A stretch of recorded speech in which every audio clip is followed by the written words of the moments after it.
All right, we are live. Sorry, I'm a little bit late. I got off work late. I grabbed my stupid, I don't know, Minnie Mouse ears. I don't know what the hell these are. I just grabbed any old dumb thing because I wanted something on my head. I don't know what I'm doing. I think I should wear these big glasses too, so I look like a mouse. Yeah, I look like more like a mouse. Oh, these are kind of beat up.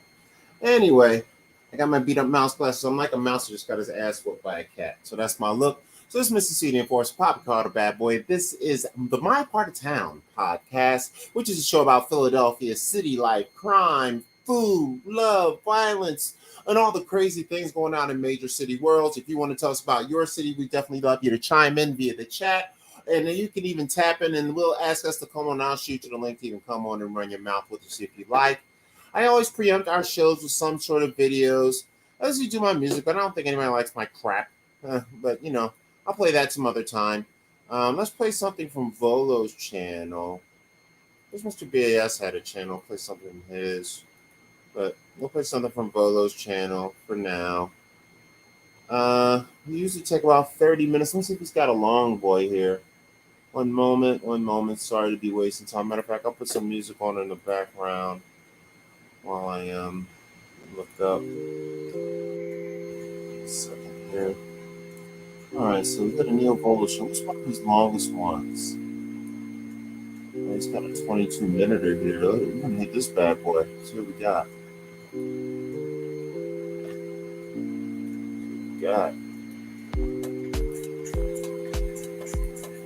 Send out the links to the boys. Start doing all my shares and all my pre-show stuff. Just take about 30 minutes before we get started on the actual talking and conversation. I set out some links, see if a couple people want to come through. If they don't, then I'll just handle the show myself. But if they do, we'll talk to them about things going on in the world, going on in Philadelphia, and what else we can think about.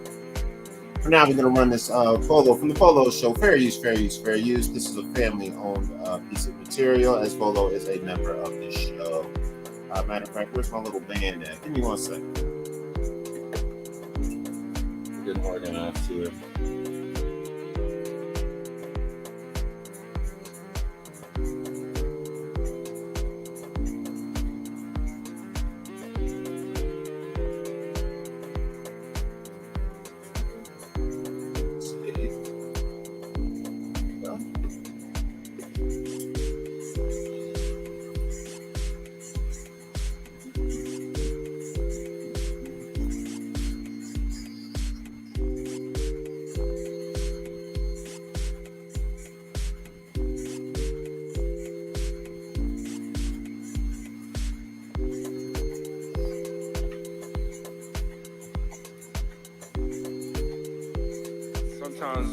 I mean, I don't know what the fuck I was talking about now. I was talking about the.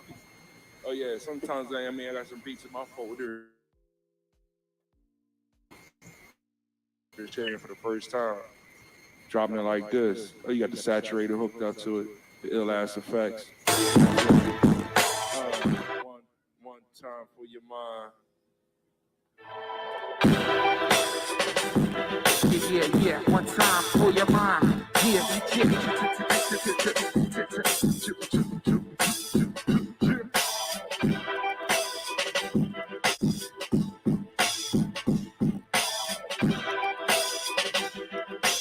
Start this thing right. This thing under everybody feeling real right. We in the crib, no kid, this is what we did. 5 2 hours ago, put the beat on, and we continue to spin on. Get it on like you never did know. See, because the representatives must have claiming the beat. Bro, never amateur, damage is slow. It's a real type shit, some professional. What's some real stuff? Don't get high now. Why you To rap about today. So we're just gonna jump right in order. Alright? Here we go. Because what you have is you have basic censorship. That's what this is. I mean, make no mistakes about it. That's what it is. And I've told people when I said this in videos, we got black men upset because again, they don't have the ability to really grasp this concept. But I made videos where I told y'all I will stand shoulder to shoulder with the Klan and with the skinheads, defending their right to say whatever it is they have to say. I will defend them. I will stand with them, defending their right. And when I said, made video saying that, again, you have black men, you off the time, you'll sell out, how can you defend the pain? It has nothing to do with defending the pain. It has nothing to do with defending his head. It has everything to do with supporting freedom of speech. It has everything to do with supporting someone's right to say what they have to say and not having that shut down. And the reason why I will support their right is because I don't want nobody trying to take mine.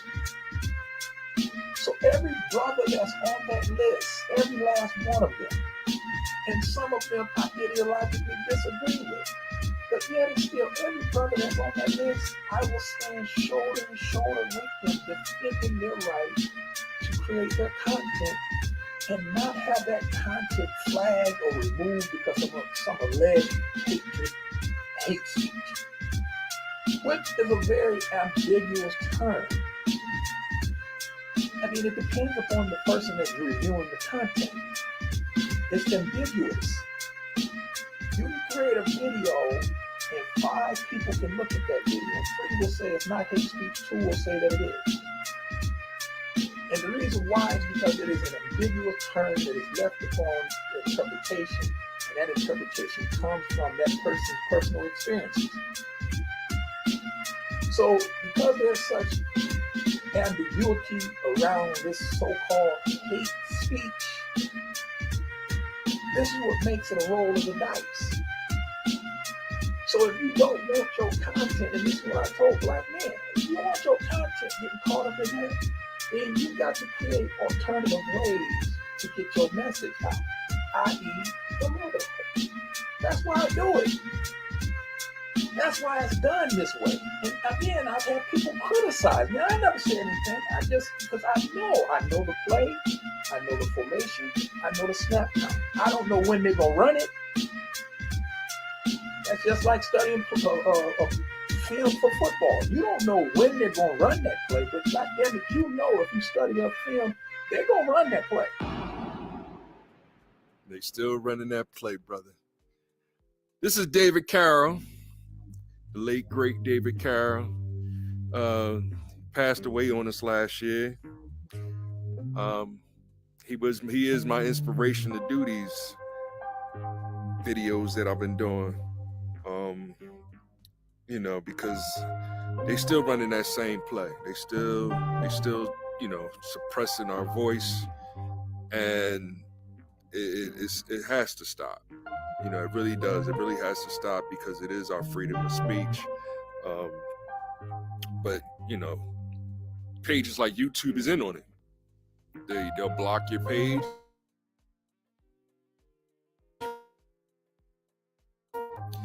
And this is just one of the things that Mr. Carroll used to talk about.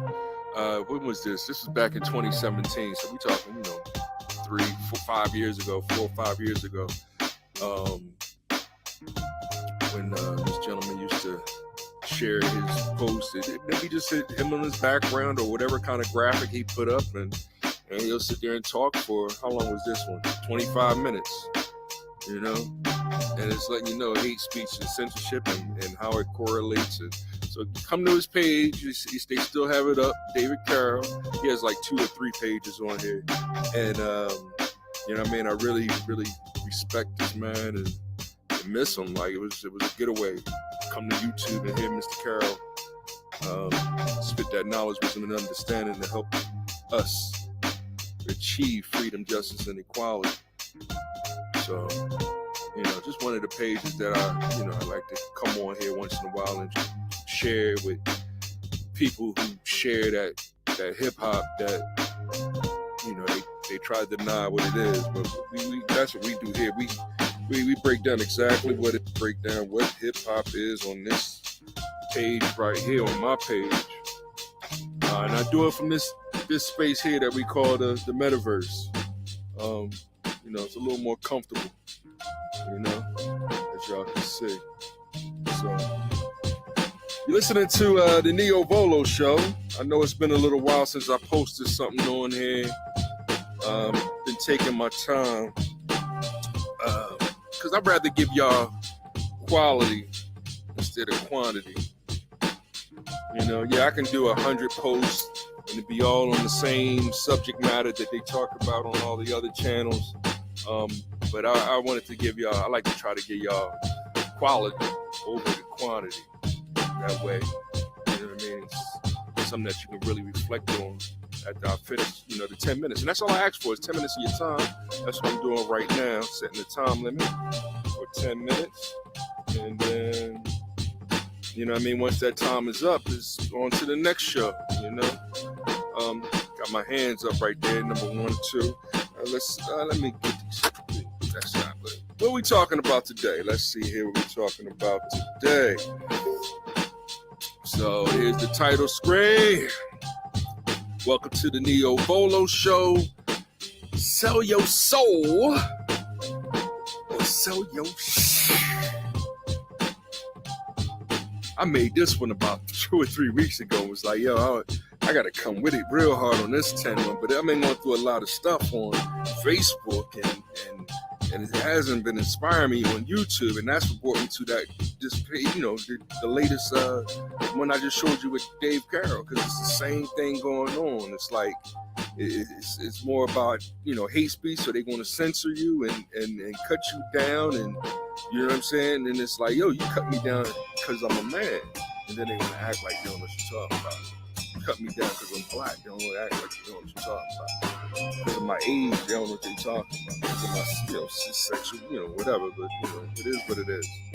But sell your soul or sell your This inspired me because what we're talking about over here is we in pursuit of these mathematical ideologies, which I started from here to, you know, to create this thing that we call in the tautology. I am the tautologist, and I'm here to help y'all understand this thing. So this is one of the first mathematical concepts that I introduced to help y'all understand, you know, binary thought, tautologies. We worked on the negation of, remember this, we talked about, you know, science and then science, not science. When the science is true, then not science would be the false. And vice versa, if science is false, then, you know, not science would be true.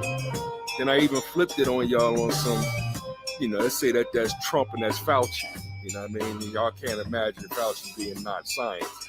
Fauci ain't science. I've been talking about that on my Facebook page. So what happened on my Facebook page, me talking about things that they don't want to talk about, they threw one of these on me.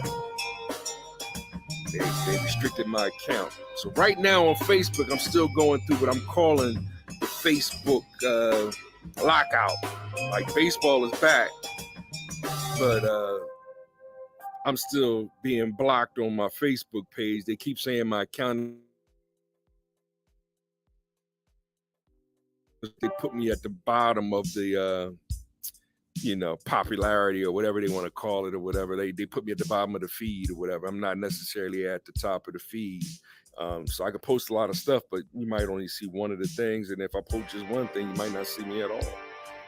So that's what I'm currently going through on Facebook. And this is so fraudulent, it's fake, it's whack. You know what I mean? But it coincides with what they're doing, you know, to us all over the place, and all different types of media and all and how our freedom of speech is actually being suppressed, you know. So last time I said I'm trying to break this down to just a 4 by 20. So we got 24 to delete. I'm just going to delete this one. I just wanted to share this with y'all because it was on here. And that's what I'm currently going through on Facebook. So if you follow me on Facebook, I'm getting close to 600 friends. Once I'm at 600, I'm really not, you know, pressed to get many more friends than that on Facebook, because Facebook is supposed to be just a family thing where you share the pictures of the baby or whatever, or their vacation, and they give it a thumbs up or whatever like that. I do see this YouTube being more of a space where we can get our true meanings and stuff out there. Like I'm saying with hip hop. My definition of hip hop is it's an American culture created by the children of the 1960 Civil Rights Movement. That's what we are. We are a product of that, you know. And we here to, you know, share our knowledge, wisdom, and understanding with everybody, so that everybody can achieve freedom, justice, and equality. You know? So the next one I'm looking at, this one right here. All right. Do you think inflation is a political liability to the midterms? This is what this dude Peter Dodgy asked Biden, and Biden said, "What a stupid son of a bastard." Right? All right, so you're gonna use the word bastard. You know what I mean? Y'all know the other term with the B, bitch, right? So you a son of a bastard or you son of a bitch. That's, you know what I mean? And it's like, dude, that's what's going on in my community, man. Everybody's bastards or bitches and shit. It's all the African American community. That's not really my community. My community is hip hop. You know what I mean? Yes, we are black people. Black meaning eternal. We brown people. Brown being strength. We red people. Red being courage. That's how we move with our colors. You know what I mean? Everybody see their colors in a different way, and he see black people as son of a bitches, demons. I said false educated demons. That's kind of feds. The feds and how they blocking our speeches and stuff right now. And right now he's really out of control because it's, you know, I mean, while we as a black community is going, yo, we need in order to fix this, we need money in order to fix these things that's going on in our community. Kids are getting killed, shot by other kids, and I mean, let alone the police. You know what I mean? But he'll admit on stage that, you know, oh, police is killing the kids and y'all scared of that. But then be the first one to talk about some fund the police, not defund them, or hold them accountable for killing the kid, or in Jersey where it was a white kid and a black kid fighting and they attacked the black kid. They should be severely punished for that. But then that's not what he's talking about. He, you know, get them money, keep doing what they're doing. And now we start asking questions about it. And it's like, all right, what about here? And then he said, oh, you know, over in Ukraine. Now I ain't going to talk about Ukraine and all the things that's going on in Ukraine and this and that and yada, yada. And that's why this got to go right now, because y'all really not happy. You know what I mean? I'm really not understanding that right there. We'll delete that. All right, now the next one is going to be kind of hard. I don't like the way that this one looks. Where is it at? The Black Panther one. But it has my top 5 list, and I want to keep that on here for right now. So I ain't going to take care of that. I ain't going to take that off. The Sixers played last night. And the thing with the Sixers is, you know, we lost to the Brooklyn Nets. And like I was saying on my Facebook page is, you know what I mean, Ben Simmons is, I mean, you know what I mean, forget him. You know what I mean? But I do respect Kyrie Irving. Now, I'm going to share something a little later on with Kyrie Irving and how, you know, now people are saying they are so impressed with how well he played, et cetera, et cetera, et cetera. And I always respected Kyrie Irving. My issue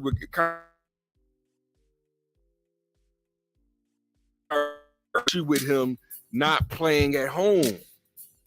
Now, my issue with him not playing at home is because they lifted the mandates, they lifted the masking, so you don't have to wear the masking, you don't have to have the mandates, so why can't he play? And now the governor of New York's want to say he still can't play until he get the shot, pretty much. Like, you're not making any sense. You know what I'm saying? Like, why are you the authoritarian? And the reason why he's not getting the shot is because there are adverse effects to the shot. You know what I'm saying? He's not saying all the people getting the shot end up dying. But yes, people get the shot, have adverse effects, and next thing you know, they have a heart attack. They get a blood clot, hit a brain hemorrhage, something to that nature. Because it's not 100% safe. They want to act like it's 100% safe. It's not. So if it's not 100% safe, you cannot impose your will to have him get his shot, to have him play when his natural immunity is fine for him. He's fine with it. Let him play the ball. You know what I mean? Let them be the best team that they can be. Now, they still got Ben Simmons, so they'll learn in the long term, because Ben Simmons didn't want to play at all because he don't like Embiid. And he's going to end up doing the same thing with them, kind of like how Harden looked yesterday. But Harden, I can see Harden's playing the game of trying to motivate Maxey and all the young players to like, come on, y'all better than this. Y'all better than what y'all playing right now. You know what I'm saying? But they was triple teaming him, et cetera, et cetera. Harden, they'll get it together. You know what I mean? Because Coach going to get them together. If Six is going to fix it out. Now I went on a long rant and left it here because I'm gonna delete this one, but this is what I'm talking about in relation to the negation of right here. In relation to this is the negation of, this is how it has to be. True, false, right? But when you get to this right here, this, are you racist or are you anti-racist? These are both false dichotomies. I'm saying they both false. When somebody says they're anti-racist, what they're actually saying is that they're anti either white or black racist. It's one or the other. They're trying to make it seem like it's both. Racism has to have a direction. You understand what I'm saying? It's called racism in a form called white supremacy. Y'all want to start talking about black supremacy, and it's like y'all ain't making sense. Maybe thousands upon thousands of years ago when we weren't, wasn't any white, Europeans or whatever we want to say they come from. But this right here, this anti-racist, I'm usually finding out that people that say that they're anti-racist is usually also anti-black racist. So, like I was saying with the other one with Biden, it's like Biden acts like he cares about the black community, but he does not care about the black community. That's why Trump said, I'm gonna give y'all 500 billion. He's talking about 15 billion only to who? Young black entrepreneurs. Not the older heads that are the leaders, that should be the leaders of the community. Like, he's an old head now. He's the leader of the nation, right?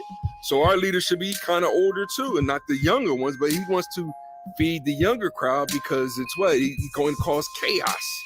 He'd rather cause chaos by feeding the younger kids, feeding the single moms, feeding everybody except for black fatherhood. And then when we say that, like, yo, we gotta help black fatherhood too, that's when he gets real hypocritical. He gets real hateful. So I'm gonna take this one off, and my timer's going off in the background, and that's how fast it goes. You know what I mean? I'm gonna take this one off for now because I think y'all understand it. There are other ones that kind of correlate with it. This one here, so that kind of correlates with the racism and anti-racism, where you have the left and right wing. They're both the same bird.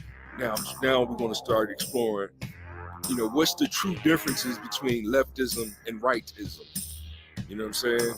And which side is, say, Trump on? Which side is Trump on? He used to be a liberal, now he's a conservative, or conservative and liberal, and try to give it direction and everything. But that's going to be a political tick. I do want to add more talks about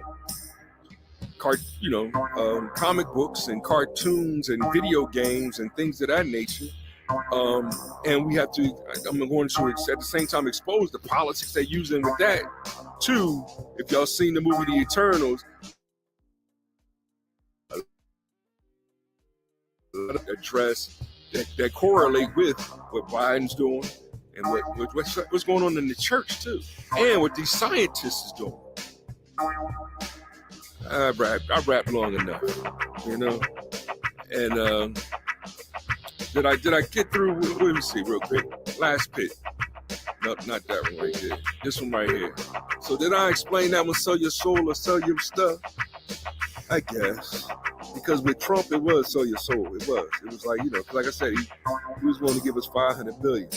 You know what I mean? But Biden's talking about some 15 billion. And now he's talking about giving 15 billion to Ukraine. He done forgot all about giving 15 billion to these young black entrepreneurs that we don't know who it is. Hence causing us to sell our stuff. You know what I mean? Just to get gas in our gas tank. So that's just the state of things. And I'm gonna end it on that note right there. Thanks for your time. Like, subscribe, share, and all that good stuff. I'm gonna be back. I'm not gonna come as aggressive on the politics as I do next time. I'm gonna try to, maybe introduce a video game that I'm playing or something of that nature, or even a record that I'm listening to. There's so much beautiful new hip hop that's out these days, and we don't talk about that. Instead, we talk about, giving Lil Nas X a chance to rap, or the boy that got locked up. What's his name? Smollett or whatever. You know what I mean? He got locked up for life. Brother, we're going in. I'm still doing a couple more shares. I like to get all the shares and all that crap out of the way before I start the show, so I can just focus on my semi-production game instead of messing with this at the same time. So I'm gonna play one more video just to kill some time, so I can finish getting myself set up before the show. I'm a little behind. We'll pick a short one. Let's see if you got a 5-minute joint. That'll be perfect. Show, blah, blah, blah. You got a 5-minute joint down here. We'll go with, okay, this one right here is just 5:45. We'll go with this one. If you haven't noticed, Volo's videos are very thought-provoking. They're meant to stimulate your brain, make you think, even if you don't agree.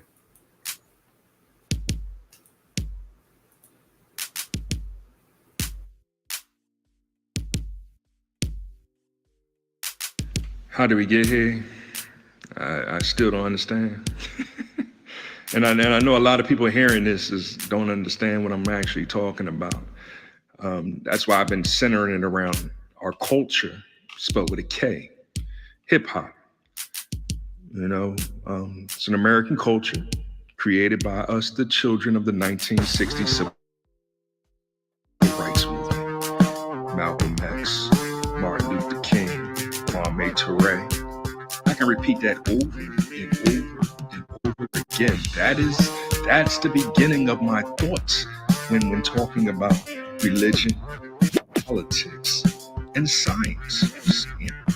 So I'm making another quick video. I'm making another. Give me another 5 minutes of your time. I'm gonna be really quick with it. But I don't want to confuse your thought in relating to the other 6 mini-sodes, I like to call them, when it's concerning, you know, just the current state of things. You know? So you gotta watch all 6 verses episodes that I'm calling these, and listen to the tone, listen to the lyrics, listen to the words, write the words down, just to understand like where I'm really coming from with this. You see, I was put on Facebook jail. They say because I talked about, you know, kidnapping, right? And it's like, you can't use that word. All right, you can't use that word.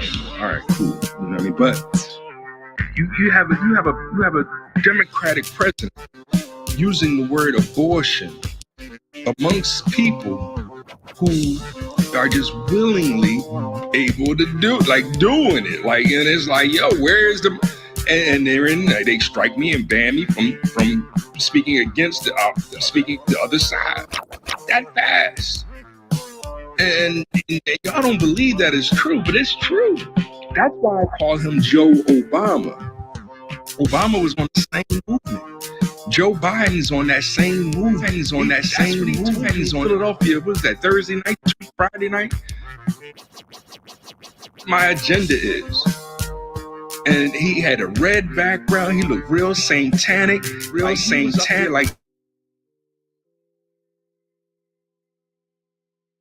he could ban me, strike me, Antichrist, when it's actually Donald Trump, when it's like Donald Trump's not the president. See how the game is in that, and there it is. See, but I think what's really scary, I'm very serious and bad about Biden, because I ain't even talk bad about Biden. I just mentioned, you know, kidnapping, but you know, fatherhood. They trying to put us in this bad light. It's like fatherhood's out here kidnapping all the children, and it's like, well, nah, that's motherhood doing that. That's motherhood wanting to be single parent homes. That's motherhood doing that. You know, and it's not actually motherhood; it's sisterhood. That's co-opting motherhood to do it. Sisterhood, you know, might be a little bit out of control. A little bit out of control. They're a lot out of control. And that's where we getting upset. It's like, you got sisterhood, then you're supposed to have womanhood. You're supposed to have motherhood. That's supposed to be the hierarchy. And what was I really talking about? I was talking about STEM. Yes, STEM. Science, technology, engineering, mathematics. I was talking about teaching my students STEM. They don't want that. They don't want fatherhood teaching these children STEM. They want to teach them STEM. And what are they teaching them? Instead of STEM, they're teaching them white critical race theory, which is a sociological aspect. That has nothing really to do with science. It's more psychological than philosophical. That's their movement. So they don't want black fathers. So if I go into schools and I try to get a job in the public, they want to be able to tell me, are you in a public school? This is what you got to do. And it's like, what? No. I'm like, my son goes here. This is what I teach my son. No. You ain't allowed to teach him. You got to teach him what we tell him to teach him. No, I'm teaching my son STEM. And they don't want me to teach him STEM. Wow. Because I'm a hip hopper. I'm about that real hip hop. See, I can transform STEM from science, technology, engineering, and mathematics. I can change to soul, truth, enlightenment, and morality. You see why they scared? Are you starting to see why they scared? Y'all are one God. That is hip hop.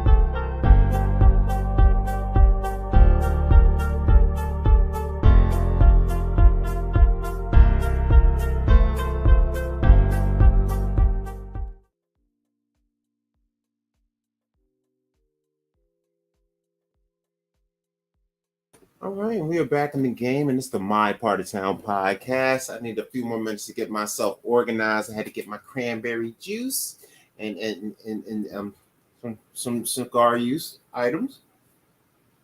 And we're going to get into the show. The show is typically about Philadelphia and whatnot.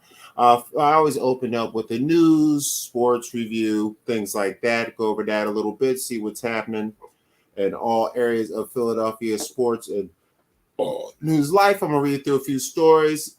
Usually if I'm by myself doing a lot of videos, I play a lot of videos and stuff in between just to kill time.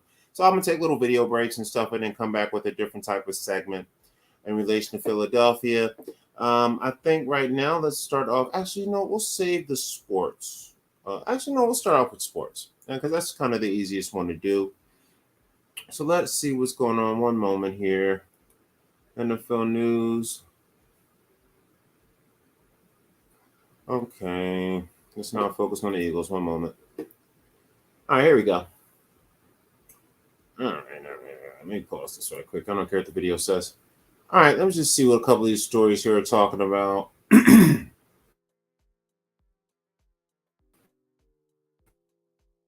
we go. The bubble sliding in. You. Just going over the news and stuff like that. You coming off a fresh nap? Yeah. That is what it is. Ain't nothing wrong with that. Well, before I get into the Philadelphia news, I was just about to start going over the sports and stuff like that. Any wrap-up stuff? Oh, yeah, you went to the amusement park, right? Did you do that yet? Yeah, we went to Hershey Park. Oh, yeah, amusement park report. Hershey Park is the king up here, man.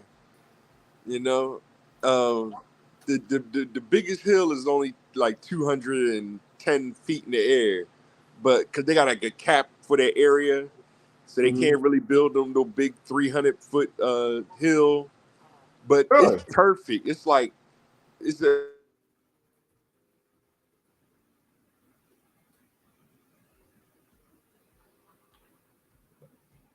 You still there? Is that my internet?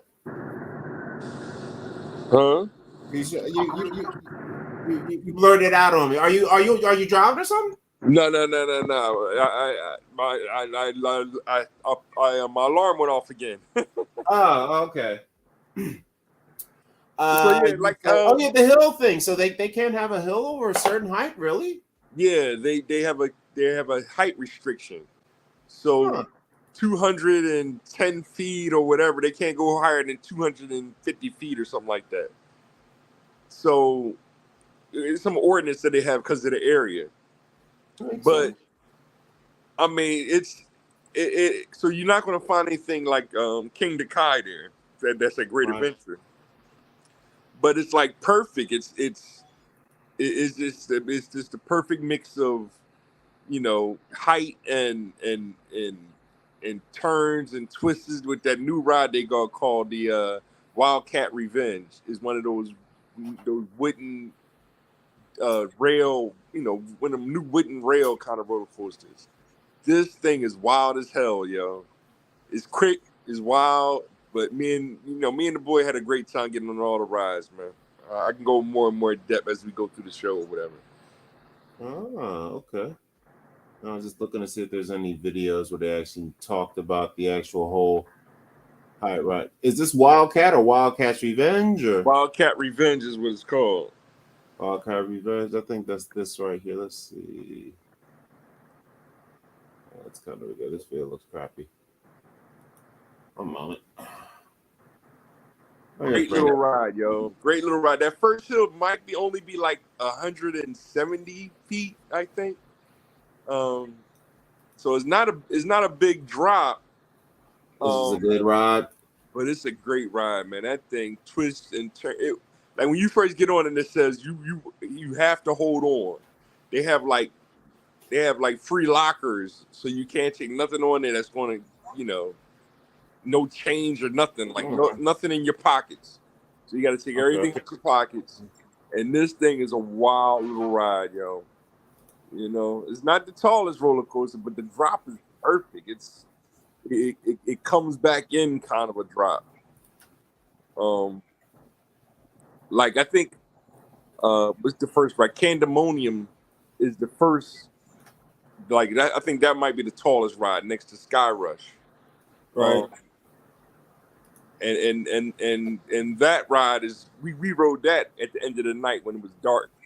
That was a great ride getting on that at the end of the night. You know, we had a ball, man. Me and the boy, we got on every roller coaster except for Sky Rush. That's the only one we didn't get on, which is a great ride. But that was like his first one, and he got on that the most time, so he kind of saved it to the end of the day. But we ran out of time. You know. Yeah. So how did you guys do the ride order for the day? We went straight to the Wildcat Revenge because we never got on it before. Okay. And then there was two other ones that we never got on before. One is called Storm Runner, and the other one is Fahrenheit. So we never got on those two either. So we got on all the rides we never got on before first. Okay. And then we got on, you know, the traditional ones that we started on again. Yeah. You know, after we took a good 40-minute break to eat and stuff. Okay. So we got a POV here. I believe this is the Wildcat Revenge. That somebody put up. So let's check it out. Credit to the Amusement Insider for this video. We'll check out this site for more roller coaster videos. Oh, it's the wooden joint with the steel. Yeah. This joint is serious, yo.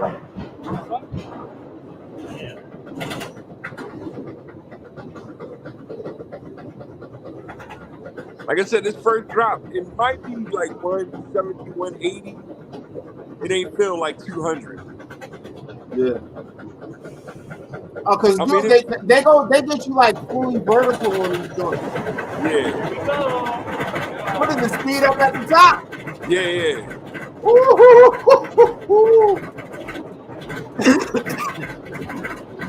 That boy is nice.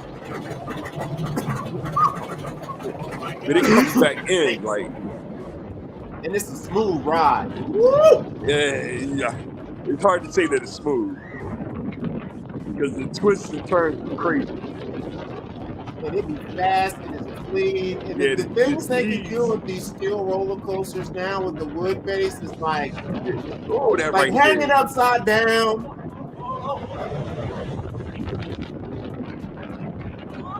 You feel all that, bro.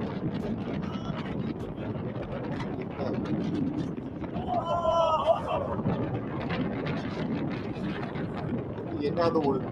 Yeah. It's got like a Batman feel. Yeah. Crazier than Yeah, that was Batman. nice. Whoa. That's crazy. That was nice.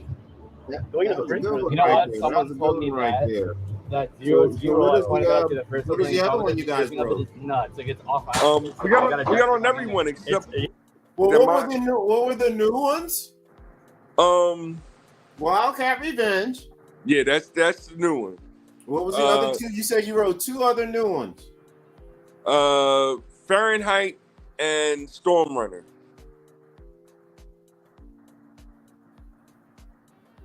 Now Storm Runner has a funny story because we, 2 years ago we went and we was trying to get on Storm Runner, and it was shut down for the day. What had happened was a couple days prior to us going, there was an issue where they said father son kid almost got killed, died or whatever, right? You know how the urban legend goes, but that's not what happened. Yeah. This ride is you have to sit upright. Mm-hmm. Like if you don't sit upright and if you're a little heavy, then you can't. It's hard to buckle your safety belt. Can't lock you in. You got the overhead or harness, and then there's a little safety belt that connects on there. That's a little tricky. So even Boom had a hard time getting his connected. Yeah. Because he wouldn't sit up straight. Oh yeah, you got to sit probably like straight up, like suck it in. Yeah, you gotta suck it in. You gotta sit up straight. And the lady in front of us, she couldn't get hers connected, so she got off the ride. Oh. You know what I'm saying? So that's what kind of delayed the ride when getting started because people, that's not familiar with the ride, had a hard time. So that's what happened. The kid might have been a little chubby. They couldn't, had a hard time connecting it. They connected it for him, but the kid felt as though he wasn't fully connected. So he went through the ride and then at the end of the ride he said he was worried or whatever, and so he was scared. So he felt like he was gonna fall out or something. Yeah. Him and his dad sued the company or whatever. So they shut it down. Hey. Yeah, I was telling my homeboy that because when I went. I was saying I got that friend that was scared of roller coasters, and I took the homeboy with me. Dog, we was about to get on Roaring Rapids, right? And you know what he said? How do they know when the boat's going to come back around? And I just looked at him like, dog, what are you talking about? This park costs like $400 million. What do you mean? This is probably $1.5 billion worth of stuff in this park, right?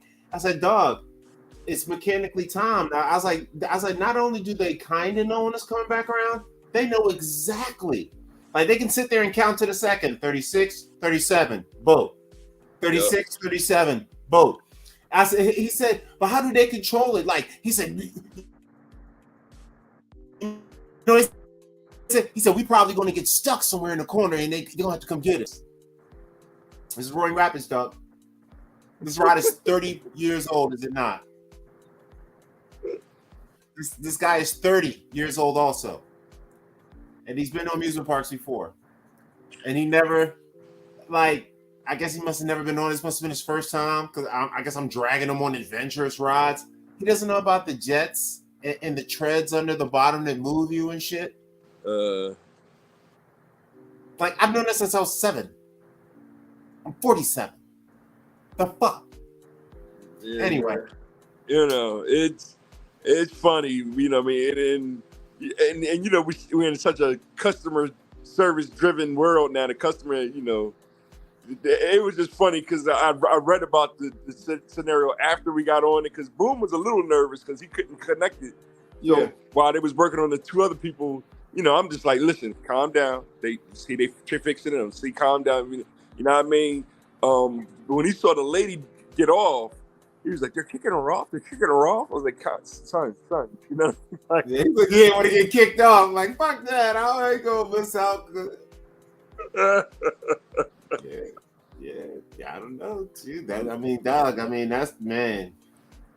Nah, I gotta be on my ride. So all right, as long as they can strap me in and homeboy comes by, he yanks it. Because see, I'm not like most people. Like the person that unfortunately got passed away on lightning loops back in the day, they said that the harness wasn't like fully secure.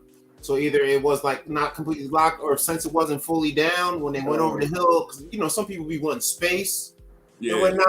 I think when he went over the hill, their body and their size kind of ripped it out of position, and that's why they end up passing away. You know, when they had the issue back in the day.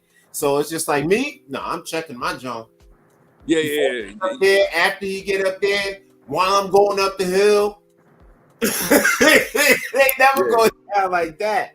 I taught Boom well on making sure he, you know, getting his locking his own self in, checking it out and stuff like that. So he's a real student of the engineering of that. And with all these rides, you can actually see the monitors too on each individual seat. So you can see on the monitor whose is green and whose is still red as far as, you know what I mean? Like you can see everybody, make sure that everybody's locked in. Okay, you know so they make that visible for the customers now. Yeah. Oh, that's dope. So, you know, to have it, you know, but you still got the noobs and everything, and you know. Well, yeah, because people get confused and they get nervous and they be scared about the ride, so they can't think. Yeah. You know what I mean? It's just like, and especially if you've never in a roller, because each roller coaster has its own type of harness. Some got the lap joint, some got the lap and the top joint, some just got the top joint, some just looping joints, but it only got a lap joint. Yeah. Like, I'm like, yo, y'all sure about this? Y'all about to set us upside down? Yo, cuz, I don't know if this is enough. This is enough. That's a super duper looper. Yeah. We didn't get on that either. That might be the original. That might be the original loop roller coaster. They got that there too. Yes, the super duper looper. Super duper looper. One little lap bar. There's only one loop, and that's it. One loop, one joint. Yeah. But that ride is still there. Go ahead. Yeah, that's still there, and I think it's called Comet or something like that. They got like the original roller wooden one too. So yeah, Hershey's the truth, man. In fact, I still got my little Hershey bar. I'm about to might eat a little piece of it. Nice. Did y'all do the chocolate factory? Nah, we haven't done that yet. We've been there like 6 times now, 5 or 6 times. All it does is make you hungry. It's cool the first time. It's just cool, but it's like the factory don't really look like this. The factory's a bunch of old fat dudes with hairy back. Yeah. So let's check out. We got Fahrenheit up here. Yeah, Fahrenheit's a good one too. Yeah, we about to take a look at him. See what we got. I guess we'll keep us down here in the corner. We'll take a look. Thanks again to this great channel, the Amusement Insider. He's done some great reviews. They seem to come up the minute I look for these. Yo, I ain't gonna lie, dog. Do you ever feel bad that you kind of slept on the whole YouTube thing below? What's that? Because I know I did. I was just thinking about it. Like, I remember when YouTube first came out. And you remember when it first came out, you basically had to have your own camcorder and the ability to like upload it to a computer to put it on there, right? Yeah. Or plug your joint into the computer. And then the phones came out, but then it was only just a couple of phones that had cameras, like the Palm, the BlackBerry.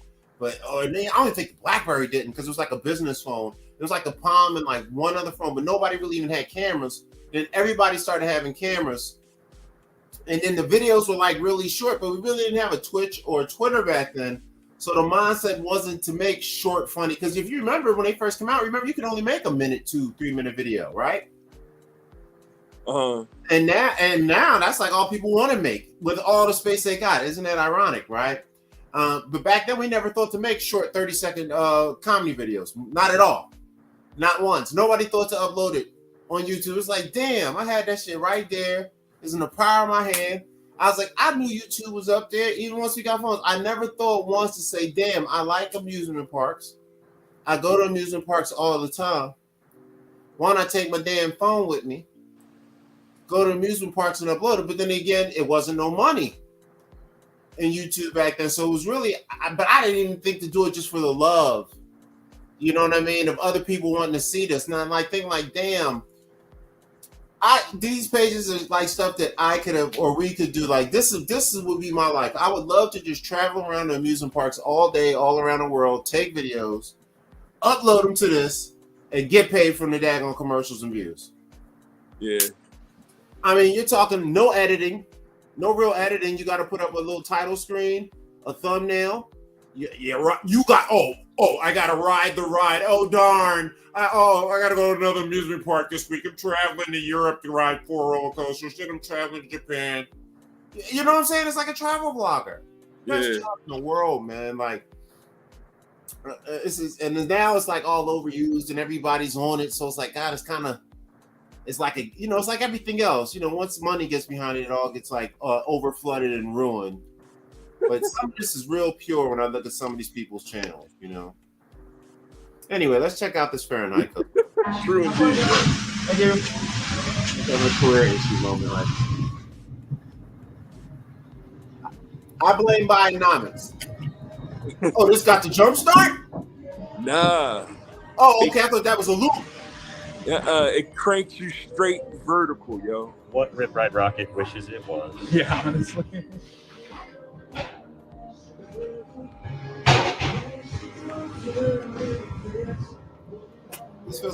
This don't feel good. It cranks you straight vertical. Oh, they make coasters like this on the new joint. They got a couple joints like this, but it's not with the full train. It's with the single joint. They're making these with full trains now. Straight vertical. Oh straight my vertical God. drop.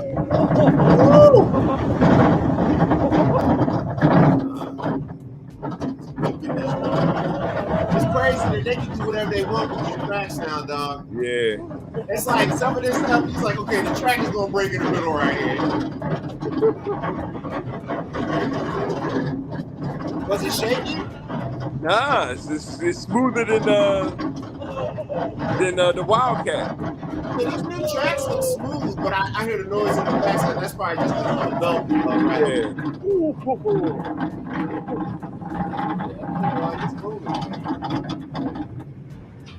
Yeah, that was nice. Yeah, it's a short little ride. That's really good. And in that first drop, it might be 140. So it's not a deep drop. Oh man, it was effective. It was not. It is straight vertical though. And what was the other roller coaster you said that had the seat buckle issue? That was Storm Runner. Now Storm Runner is what is it called? Inline ejector, like a catapult joint. Yeah, it's like King Dekai, and that first hill might be 200 feet. So it shoots you. Damn. And then it shoots you up a nice drop, it shoots you like 200 feet in the air, straight drop, and then it's like maybe 4 turns. It ain't that long of a ride, but it's a nice catapult drone. Wake up, emo. Base to this channel. All right, so we're gonna check out the next one. Thanks again, Amusement Insider. They just got such great stuff. Such great videos. Once review, give them a shout out. Make sure you go like, share, and follow their page and things like that for more roller coaster videos. Fair use, fair use, fair use. And let's check out this other great ride, the Storm Runner, next up. And let's bring this bad boy up here and let's put us over. More music going. We're gonna transform the work. I know, they have like a snatch over there.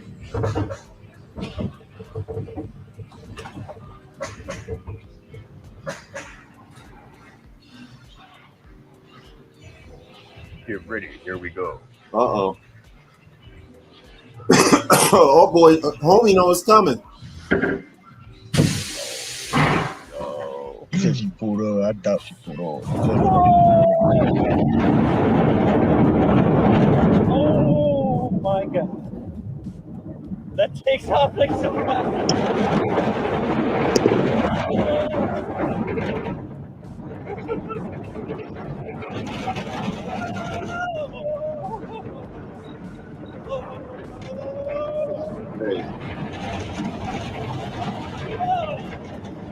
Yeah. Yo, what up, What's up, BS? BS? We sitting there What's good? mesmerized. Bolo just recently took that trip to Hershey Park with the young boys. So we're reviewing the 3 new rides that he rode. That was the last of the 3. What's going on with you, sir? Man, you already know. Another day, another dollar. You already know. Yeah. What's going on? Is it still hot as hell here? It was 95 today. There it's 95 here. It was hot during the day, but the nighttime been cooling down a lot lately and shit. Yeah, the nighttime been good, but shit, the hot as hell still. I thought the summer was going to chill. But if you come out at 11 o'clock, 10 o'clock in the morning, oh my God, that humidity be hitting it, like kicking your ass and shit. Yeah, my dumb ass be going to the supermarket early in the day. I'll be cooking. I'll be thinking it's going to be nice. And then I'm like, all right, it's early in the day. No, murderous out there. I'm going to use the restroom real quick. All right. So what's up with you? Shit, man, same old shit, man. Just keeping the grind going, making my little musics and recording my little rappers and doing my little comedy shows and doing the podcast and coming up with some new videos. About to try to get back to making a whole new. I got to revise my next important video process besides all this goofball shit I do. Is my little president shit, right? So I got how president coming through, oh, this is my policy, this is my thing, blah, blah, blah. I'm, that shit, right? They get that whole little what I'm gonna do shit, right? So I made one way back when I first started the last 4 years, but I'm like, shit, well, I can't use those same videos, even though 90% is the same. I modified some. So what I'm gonna do is go back and do like a whole like kind of video series and chop it up and like refresh that with like new policies and stuff. And I'm gonna figure out a way that I can like try to comment on social issues that are current, so the algorithm likes it, but still commented on it in a necessary presidential fashion. So I'm not going to do a video just to do it per se, but if I can make it relate to a political issue, I'm going to take this current hot topic and then relate it to a political issue that relates to my plan, which would then secondarily correlate back to this series of videos that I dropped about the plan. So that's... Sound like a lot, bro. He just froze.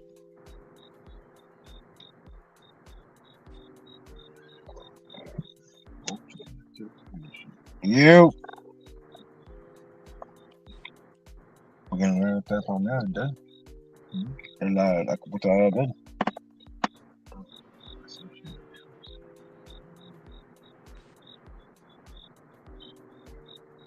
You.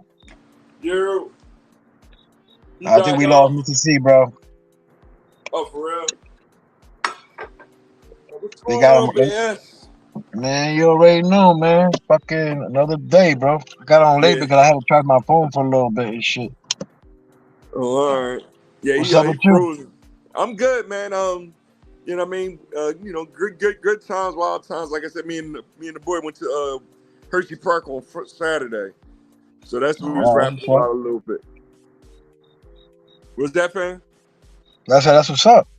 Yeah. So we went, it was the last little trip before, he started school today. He only went for half day today, and then he starts. Bro, I can't believe the summer's really over this weekend. Shit. Yeah. It's over. I ain't going nowhere, bro. Yeah. We had the similar thing. We ain't, budget tight. Bidenomics. Budget's real tight right now. My car battery died, so I had to buy a new car battery. Man, cost me $2 bones for a damn car battery, yo. $2 bones. $200. Bro, don't you got scrap yards up there where you live at? Or junkyard? You can get one for like $60. Your shit probably came with a warranty and fucking instructions and probably got a backup generator in that motherfucker. Nah, you know me. It was first thing in the month. I'm trying to get to work and. So I went straight to AutoZone, but that was the cheapest one. I went to AutoZone and I forget the name of the other one. So I went to 2 different places to see, nah, that can't be right. It's only paid maybe $100 last time, So they charging $200 for a damn car. What was y'all talking about?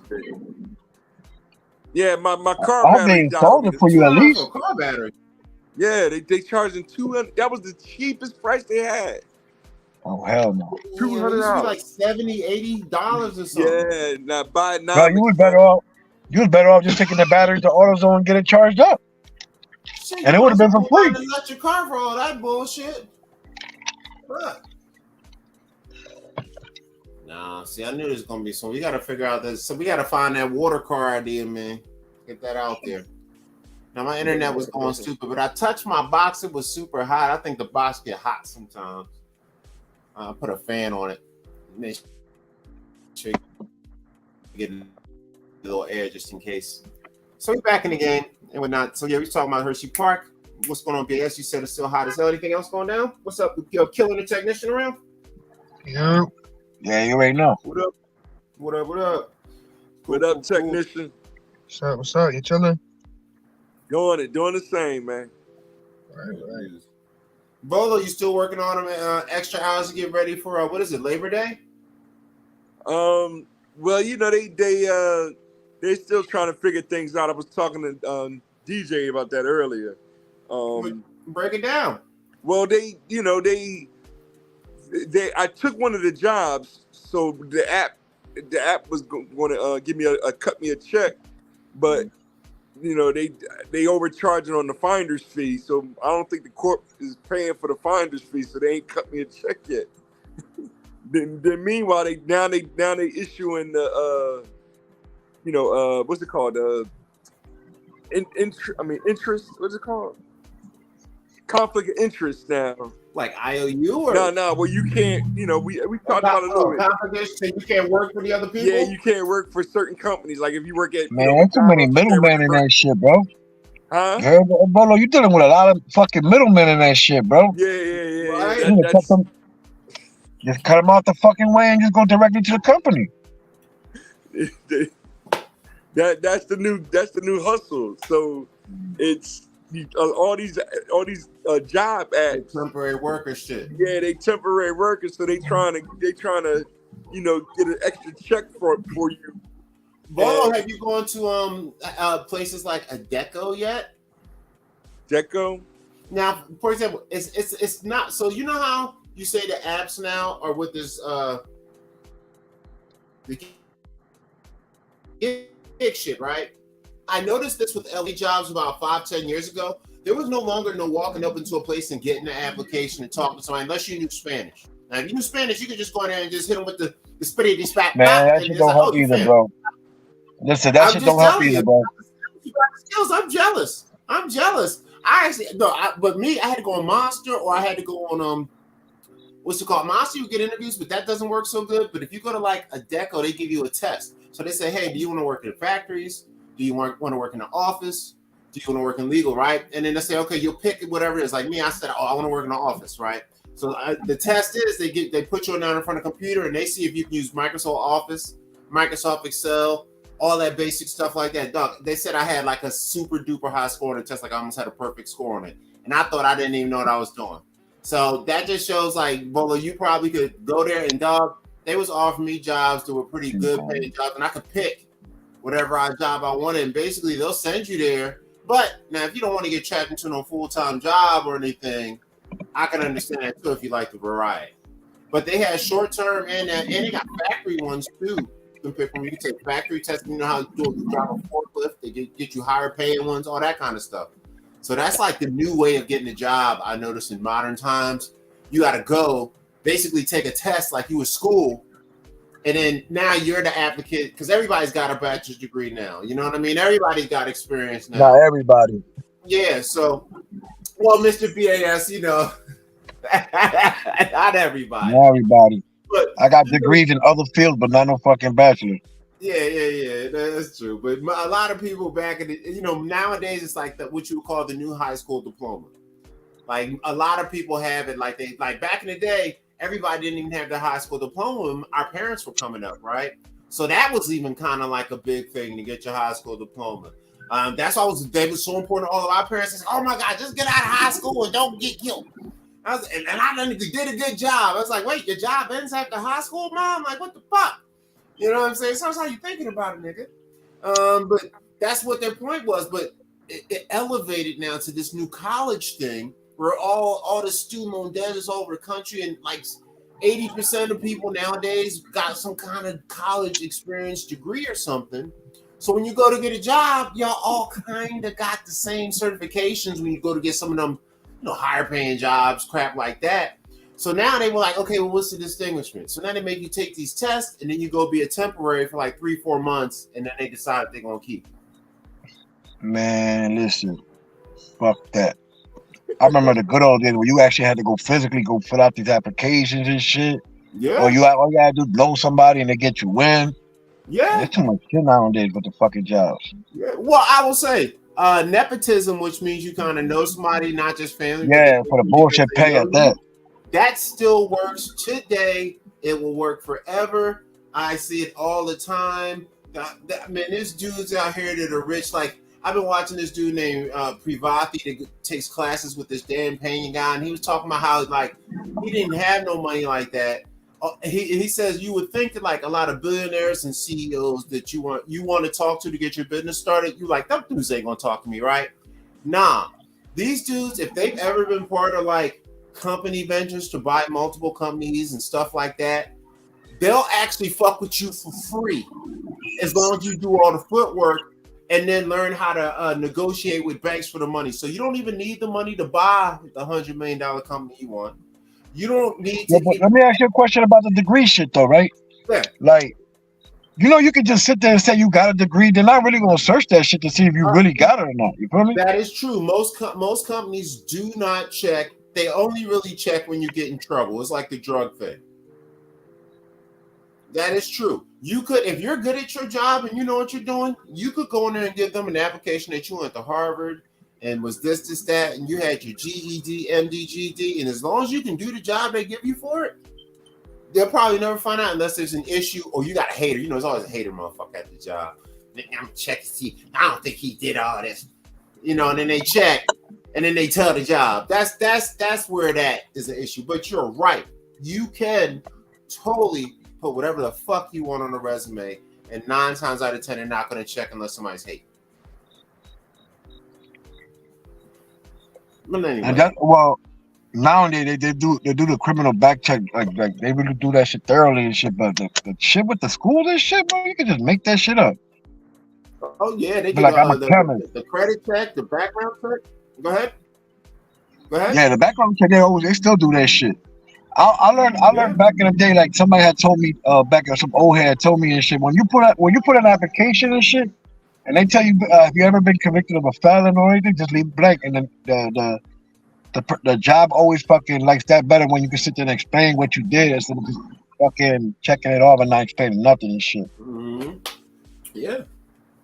And if I was to sit there and break down my fucking record, I'd be there all day and shit. Yeah, I was just talking about YouTube and stuff. I was like, that's what I said, man. You can find a magical way to get all them stories out or whatever, or tell like a false version of it, so you don't incriminate anybody. No names and stuff, but you make up like a story about yourself. That could be. I do that shit all the time now. I do that now.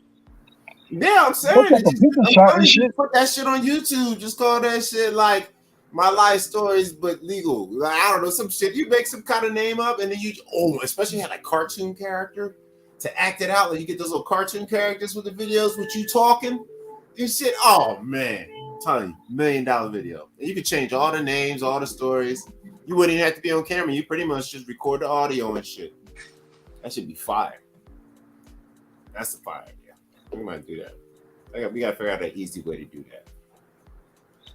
No. I'm at a point in my life where I don't even have to explain that shit no more to tell people like what I've done, or I don't even like talking about that shit no more, bro. It's like, for what?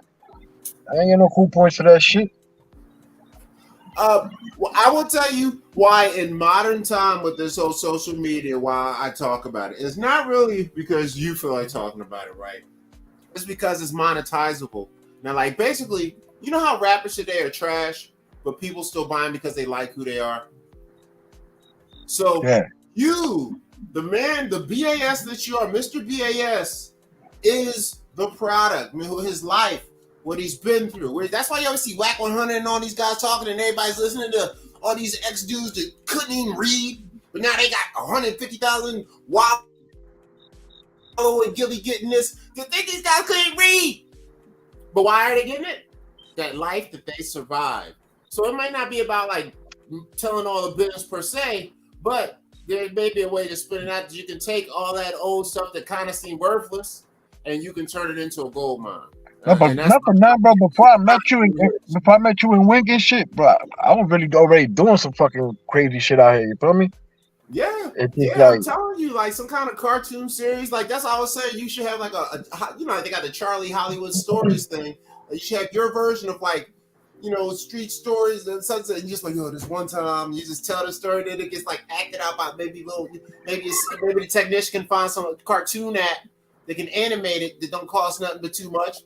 Animate the joints, and then it just be your voice animated on the shit. Boop, boop, boop. The niggas acting silly. Oh man, motherfuckers love that shit. $1 million channel. I'm telling you. I ain't got nobody to help me put that shit together though. You got children. They're legal slaves. Force them. He's 21, bro. He ain't trying to hear that shit. I thought he wanted to be a YouTube star.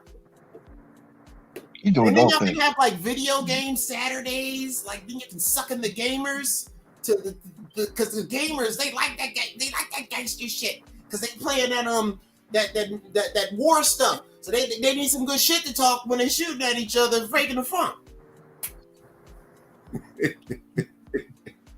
I got my stupid ears on. I'm on one today, guys.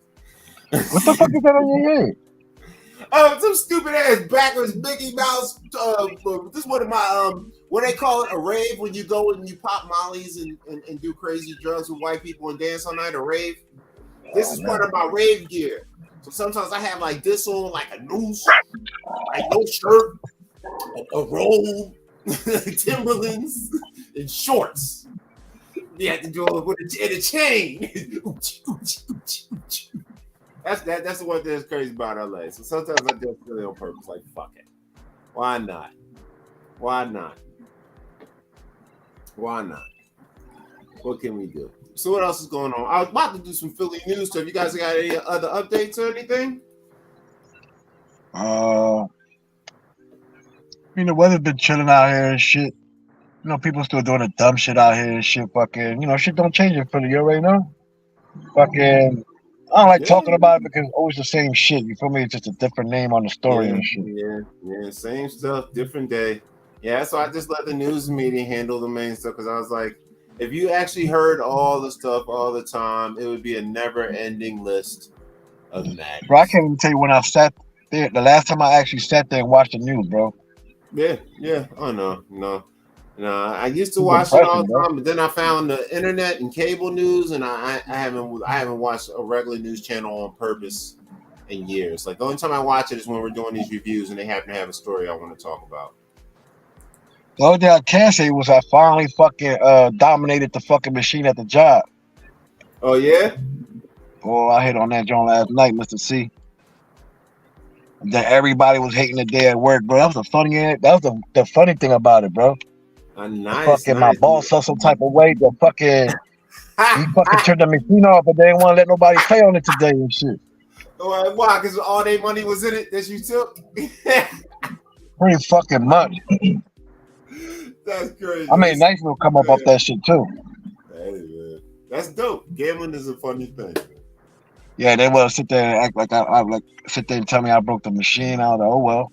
You broke the machine. I said, oh, you broke the machine. We can't use it no more. Oh yeah, they hate you. Yeah, that's the. But it was some movie shit though. I ain't gonna lie how that shit went down though. What's up? Bro, I went down to my last spin or whatever the fuck it is and shit. Mm-hmm. So fucking the balance went to 0 and shit. So I'm about to get up and go, do what I gotta do and shit. Yeah. The fucking bonus came out, bro, and that shit just started going crazy on the machine and shit. Yeah. I was like, oh. Yeah. That shit was up. Yeah, sometimes it be that last couple of joints, you be ready to be done. It's all right. It's like, oh. Yeah. And they be feeling some type of way because I don't be fucking, I don't put that much money when I play and shit. I probably put like $5 and shit. And that's what I did last night. I put $5 and that shit was like wham. Yeah, man. It's like unless you really know how the machine works, it's almost kind of crazy to put too much money in. You're better off just testing it out here and there with a small amount of money and just catching it when it's ready to pop because everybody looking all depressed today. They wanted to play the machine and shit. Yeah. Oh, man. Don't look at me. I ain't break that shit. I still be working again once to get out of their PPs. But yeah, it's been calm over here and shit. Ain't really too much going on and shit. Waiting for the Eagles to start. Yeah, I was just looking at the schedule up here and whatnot. And since you mentioned that's a perfect transition. That's what they Did you see that? Did you see that? Go ahead. Did you see that story about Ben Simmons? No. What's up with what about how he loved Philly and the Philly is a great place and all that shit?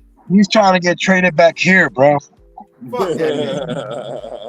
I swear. If I find out that Ben Simmons get traded, I'll fly back home to Philly just to fight him getting off the plane. I hope we on the same plane so I can just stop the shit early. Like this plane. And he's really he really dick eating and shit. Like before, he never said that he loved Philly. Like he made it seem like this is a second home and this. Bro, he just saying all that shit because he trying to come back and win. He ain't gonna be winning in Brooklyn. He ain't gonna be winning nowhere. He did it. He took it for granted being here. He just like he didn't realize how much love he was getting. It's like you probably get no love out in New York. Yeah, no. Keep that light skinned bitch over there and fucking and wherever the fuck he at. Fuck him. Yep. And back in China fucking around. That's gonna be his future. Right. Him, and he'll still get paid over there. Yeah, I mean, dog. He made so much money from his contracts. I think even if he didn't play, he still probably got like 60 or 70% of the money that he was promised. So he still probably got like 80 daggone. Did he sue the fucking Sixers for that money? I think we was in the hole for it. I'm sure he got us for it. I know the Sixers still had to pay him and shit. And they didn't want to, they're trying to find a loophole not to pay him and shit. I think he went to court for it and shit. And they actually paid him. Yeah. I figured that's what all the fake injuries and all that stuff was about. He was working the rules and shit. Probably.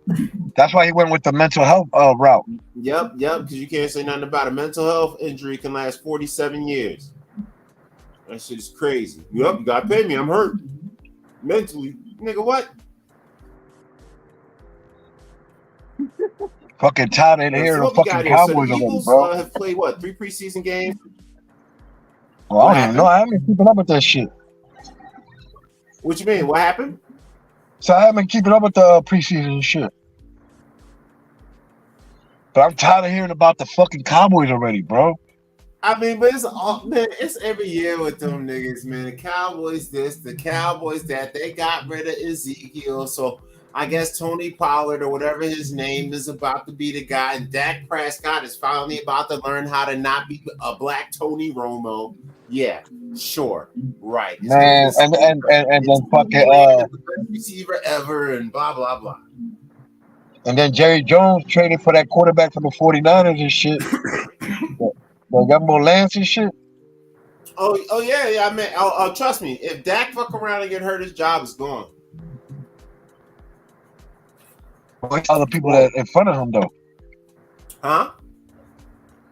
I mean, dude was a good trade. I said that the boy Trey Lance, he still got 2 people in front of him and shit. I mean, he was a good quarterback. I think they got too many quarterbacks in San Francisco or something, right? Like Purdy and him and somebody else or something, right? Yeah, but they got rid of the boy Trey Lance because they felt like they lost a lot of money with him and shit. They went and traded for that motherfucker on the draft. They gave up a lot to get him and shit. And then what was it, like the first game he got injured or some shit like that? And then he was out for a year. And then he didn't look good in the preseason over there in camp and shit. All right, man. I'm gonna tell you something. I still mess with that John man, but I don't play it. I do the little coaching and I just draft the players and look at the numbers. But they got these series of stats. And they got a couple of stats that's like about the guys, how he grows, his potential, how much he progresses, his confidence level, what his personality is like. Dog, I literally pick dudes with certain personalities because guys with bad personalities, they don't progress well. For some reason, they just be cold some days. Even when we winning, they're like, I don't feel like playing good today. Like, nigga, we been busting ass. Why you? Some niggas' heads ain't in it, you know. And then some niggas, they'll be a beast, but their injury numbers is like a 60-something. So they get hurt every time they have a beast game and they get hurt for 5 games. Beast game hurt for 7 games because they frail as shit, but they beast as fuck. So basically, these are the decisions that these guys are making as like general managers with these quarterbacks. It's like, damn, it makes sense that I keep him, but he probably one of them beast motherfuckers that's always hurt and might have a bad personality. Like niggas don't like it. I can pick a motherfucker that's not so good, and just because he got a great personality, motherfuckers, the niggas be playing defense and balling help his shitty ass win, like Tim Tebow and shit. It's weird, yo. So somehow, if a video game got it figured out, it must be something like that going on in real life. That these NFL guys, you know, they do these psychology tests and personality tests on these kids and everything, and they got you kind of figured out. So if they traded him, he was probably just get hurt all the time, like you said. It's amazing. Yeah, I'm tired of them motherfuckers already, bro.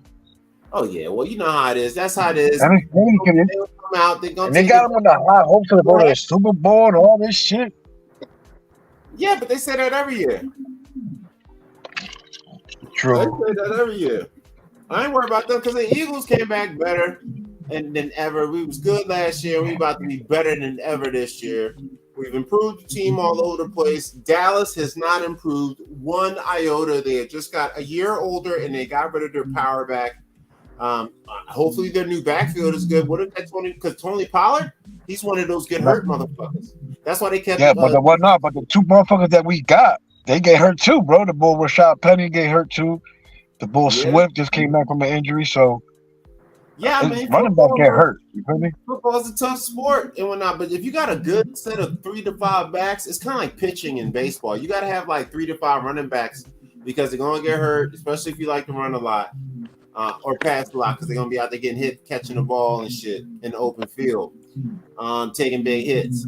But I mean, I think we good. I ain't worried about no damn Dallas Cowboys. The only thing I'm worried about is the new the OCs that we got, the offensive coordinator and the defensive coordinator. We got the new ones and shit. Yeah. So I don't know. I never heard of them, so that's the only thing I'm like a little skeptical about. Well, it's 2 benefits. It could be a positive and a negative. One thing about them is nobody know how them niggas think, right?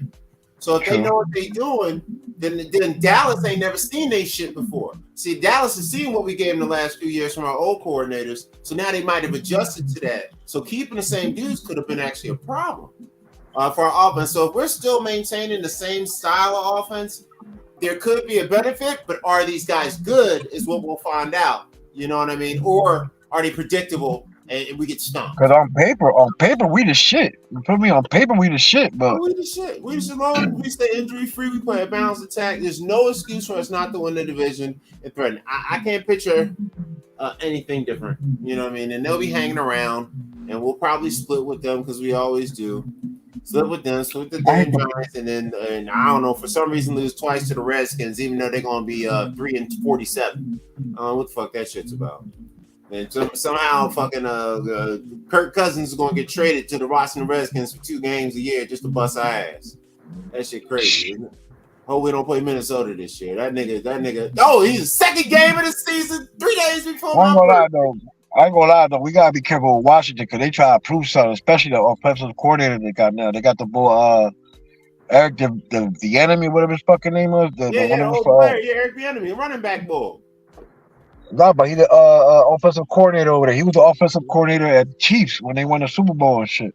Okay. Yeah, he's an old running back from back in the day. Eric Gannon. So yeah, like that motherfucker got some shit to prove over there and shit. You feel me? Oh yeah, he got some. You know they got old boy. You know old boy bought into that shit too. Magic Johnson and shit. Yeah.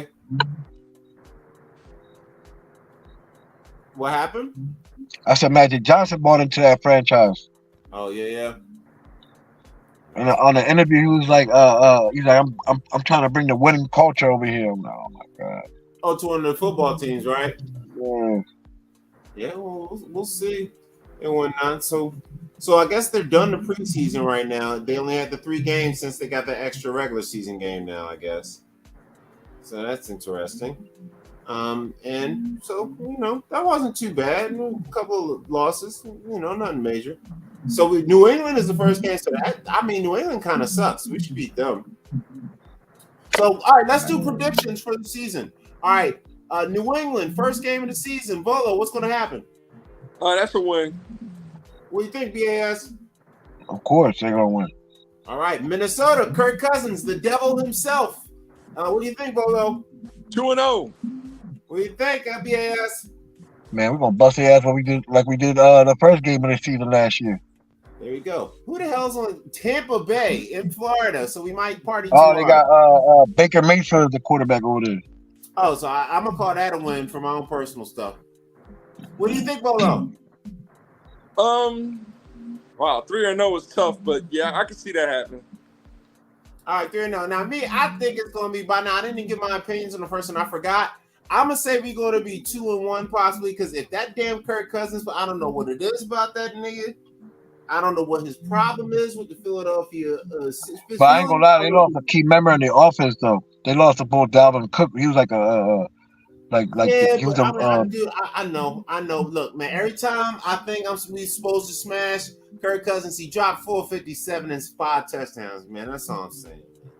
Don't underestimate Kirk. So we should be 3-0, but I'm worried we might be 2-1. I think Tampa Bay's will win because they're still kind of figuring it out. Last year we went all the way to 11. What was it, 11-0 we went to? Why can't we do it again? We can, but it's just tough because people get hurt and people figure you out. And sometimes you got to change your plan in the middle of the season and you don't figure it out until you lose. That's another thing that I learned from this game. Like, for example, in this game, I can't keep my roster the same the whole season. I got to switch my corners around at certain points in the season. If I'm playing a division team a second time, they adjusted the last time I played them. So if I come back out, the corners is set up the same way, the receivers the same way, I get smoked. But if I split the receivers and corners, I come in and I bash them the same way I did the first game. But then sometimes that backfires and doesn't work. So this is the joy of football. So that's why undefeated is very difficult, Mr. BAS. But yes, we should win every game. Redskins. Now, Mr. BAS said we should worry about it. You think we're going to take this first one? Nah, we're going to win. We're going to beat them. But I'm talking about as far as like in the standings and shit at the end of the year and shit. Yeah. Well, right now we got us. They got some defense though. I ain't gonna lie. They got a little defense over there. Yeah, so we got us at 4-0 right now with the BAS and Miss Bolo. What you got? Yeah, we almost went undefeated last year, right? Okay, well, yeah. We stick with the going through the schedule. So that's 4, right? 4-0. Next we got the Rams. What do you think about that, Bolo? I think the Rams might make a little bounce back this year. So you think maybe 4-1? Yeah, we got to put 1 in there. Yeah, and it's out here in Cali. It's at the Rams. So we'll call that. BAS, what do you think with the Rams out here in Cali? Man, we're not losing to the fucking Rams. I know that for sure. There we go. 5-0. I think we still might be 5-1 and whatnot. I think we might skip by the Rams, but only if we lose. Let's say we lose to Minnesota, we're gonna beat the Rams. But if we beat Minnesota, we probably gonna lose to the Rams on some dumb shit. That's what I think will happen. Oh, okay. This is a big game. Aaron Rodgers is now one of the New Jersey Jets. What do you think about it, Mr. BAS? I don't know. That's gonna be a good game. I'll tell you that much. Yeah, that might be a shootout. The pocket guy versus the young gunner. What do you think about it, Bolo? And both teams are called the Gang Green. So we're almost twin sister teams from that perspective. What do you think about it, Bolo? Oh, I'm a little confused because I didn't know he was a Jet now. Yeah, they got him this year in the offseason. Aaron Rodgers is a New Jersey Jet. So what do you think? And it's at New Jersey or New York. We winning that one. I can't. There we go. So Bolo's got him at 6-1. BAS, we are 7-0. Or you think that we might take 7-0. 7-0. All right. So now we got Miami, who's going to come up, but I'm not really hype on them. I think they're just taking advantage of. Man, The only way Miami gonna beat is if the Bull don't get a concussion. True. That motherfucker gonna have a concussion by week 3 probably. Yeah, he's sensitive, man. So what do you think? We got Miami? Miami? Yeah. For me? Yeah, Fuck yeah. no. Go ahead, BS. Yeah. Fuck no. Fuck no. Like I said, the Bull not gonna be around. You gonna be fucked up already. Okay, so he'll be hurt by then. So that's a guarantee. So we are, God, I think that's 8-0. 1, 2, 3, And it's 4, crazy because 5, Miami got a 6. crazy ass team, bro. That's 7-0 actually. I was counting wrong. It went now 7-0, and Bolo's got us at 6-1, and I got us at 6-1. I don't know. Can we handle the big time pressure of that stupid Aaron Rodgers crap? But I don't know what they're gonna look like. I gotta see them play. I don't know if they're gonna suck or be good yet. Exactly. I gotta see them, and we'll have a few weeks to know what they look like. So after that, Miami. Then we got Washington for the second game. You think we get them twice in a row? Yeah. You did it last year, I think. There we go. 8-0. And then, of course, you guys' favorite team before our bye week in the middle of the season, the Dallas Cowgirls in Philly. What do you think we're going to do with them? No, we definitely going to win that one. There we go. So we got the what was that? 1, 2, 3, 4, 5, 6, 7, 8. 9-0 start and an 8-1 start from Bolo. After the bye week, we're in Kansas City against Andy Reid. Nah, this is the part of the season. Listen. Now this is the part of the season where it gonna get like real like iffy right here because you got the Chiefs, you got Buffalo, huh? So people gonna start getting hurt around now too. So what do you think about the Kansas City?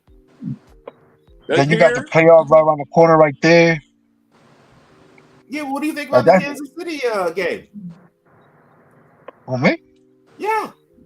Here we go. I don't know. Like that one might be. Like I mean, like I don't like going against Andy Reid, but I'm still gonna go with the Eagles on that one. All right, so we're gonna call that a possible tie. So we won't call it a loss because Mr. BS doesn't want to down talk his squad. I can see that being our first loss right there. Okay, so a possible 9-1, but maybe 9-0-1 with a tie at the end of the game is Mr. BAS's. No, he definitely not gonna go into no tie. That's for sure. All right, so we're right there. And Bolo, what do you think about that Kansas City game? Is that here or in Kansas City? In KC. That's a loss. Yeah, right. So Bolo's got 2 L's on the run, 9-2, and Mr. BS is 9-0 and something like that. No, 10-0-1, whatever.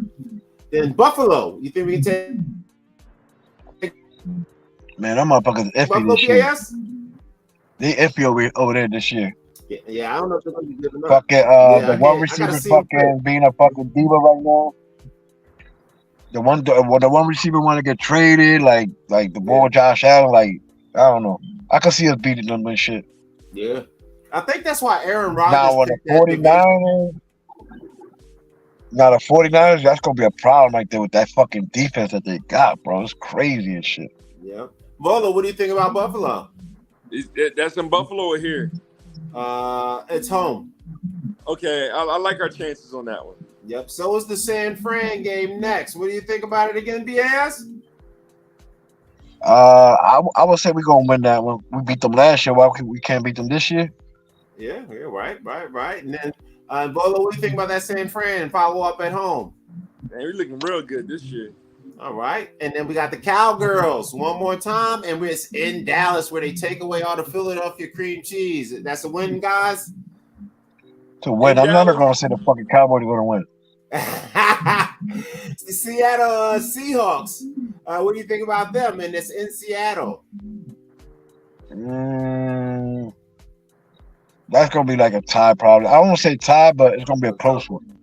All right, so we got a pretty good record looking up. Then the Giants, which the Giants are iffy as hell, but we play the Giants back to back, so it's either gonna be a good thing or a bad thing. Now, I will tell you something about these guys' schedule. I think we've done enough of that schedule. But I'm going to tell you something about the guys that do these schedules. They somehow know exactly who you're going to need to beat at the end of the year to get your division.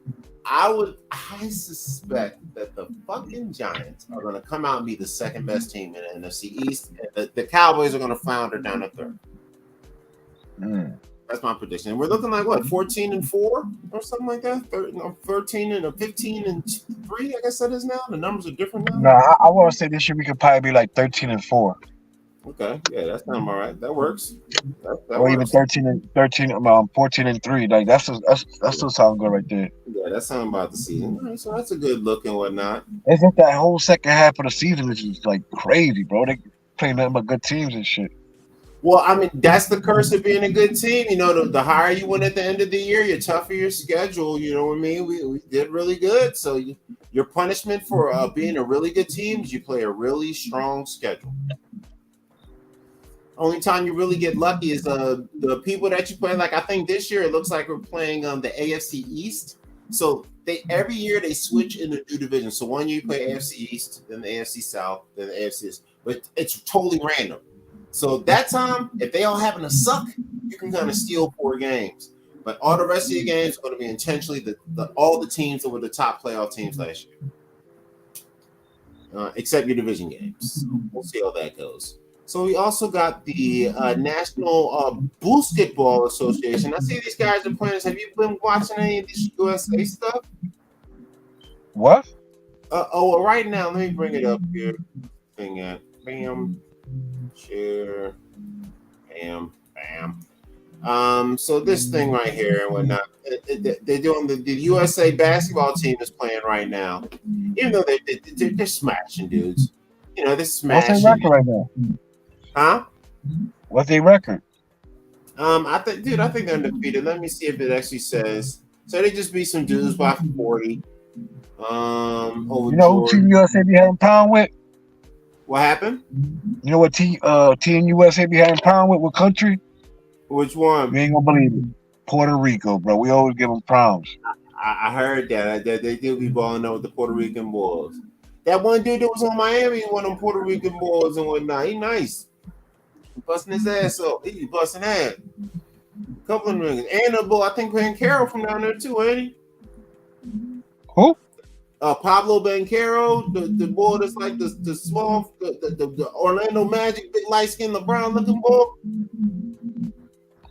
Oh, I don't know. Yeah, but they smashing Kansas. That's not the one that did the movie with Adam Sandler, is it? Huh? Is that the one that did the movie with Adam Sandler? Nah. He ain't young. Unless he did a recent movie with him. Nah, he a young boy. He just got drafted That's like. what I'm talking about. It was a recent joke. Oh, maybe. It might be him. If it's him, he's in Spain. If he a big light skinned dude that look great, yeah. Pablo Bancaro. He like the light skinned LeBron. He's supposed to be the dude. No, we're not. But let's see what we got going on here. Let's see what they say. I need you to be really cool. When have we ever not Hear a been little cool? quick report on the NBA guys. So I wait for that to come up. All right, we'll do it like this. That way, our things will be under the video will be right up top in the center. Let's see what they got to say. They got this stuff going on. 3-0. They had already qualified for the second round. Waxed Jordan, not Michael Jordan, the Jordanian national team. The biggest storyline of this game, though, was the fact that Steve Kerr changed up the starting lineup for the first time. Josh Hart moved into the starting lineup in exchange for Brandon Ingram. Ingram's not really just like a stand in the corner, catch and shoot guy. He's a creator type of player, and he definitely felt more comfortable in the reserve unit today. He told me that post game. The second unit with Tyrese Halliburton definitely has like a zippier, fast pace, move the ball, run away style to it, where in the starting lineup, Ingram has kind of been a little bit lost, banished to the corner almost, watching Anthony Edwards and Jalen Brunson take turns. Ingram looked like he fresh off a drug deal every time I see Josh Hart comes in, 3 Villanova teammates. That energy is definitely still there. Mikal Bridges and Jalen Brunson. It seems like we're still sort of waiting for the establishment of who's, quote unquote, the guy. So they got some. So they just said it's 3 Villanova teammates. The homie that was Rick Brunson's kid and a couple of other dudes. So Villanova is dominating the team. You think the USA team is gonna have no problems all the way through? You think Puerto Rico and Spain and Argentina gonna give them some problems? Well, I'm gonna go say Puerto Rico give them a problem anyway. You know that. Yeah. They do got a couple of teams because the league, the game is worldwide now. It's like I never thought the day would come where 5 of the top 10 players in the NBA would all be international cats. That's crazy. Embiid, Joker, Giannis Antetokounmpo, whatever the fuck his name is. I'm sure it's like 2 other dope ass niggas I'm not saying right now. You know what I mean? Like, damn, that's impressive. Impressive. I never thought that day would come, and it is here. So never say never. What else is going on? Any other topics on you guys' mind? I'm just gonna be looking at some of the news. Oh, let's check on them Phillies, right? Bolo's a big Phillies guy. You got a off the hand Phillies report, Bolo. We still looking strong for the wild card spot. We still like 10 games behind Atlanta, so I don't see us touching them. Yeah. So it's still a wild card. Yeah. Let's see what the standings say here.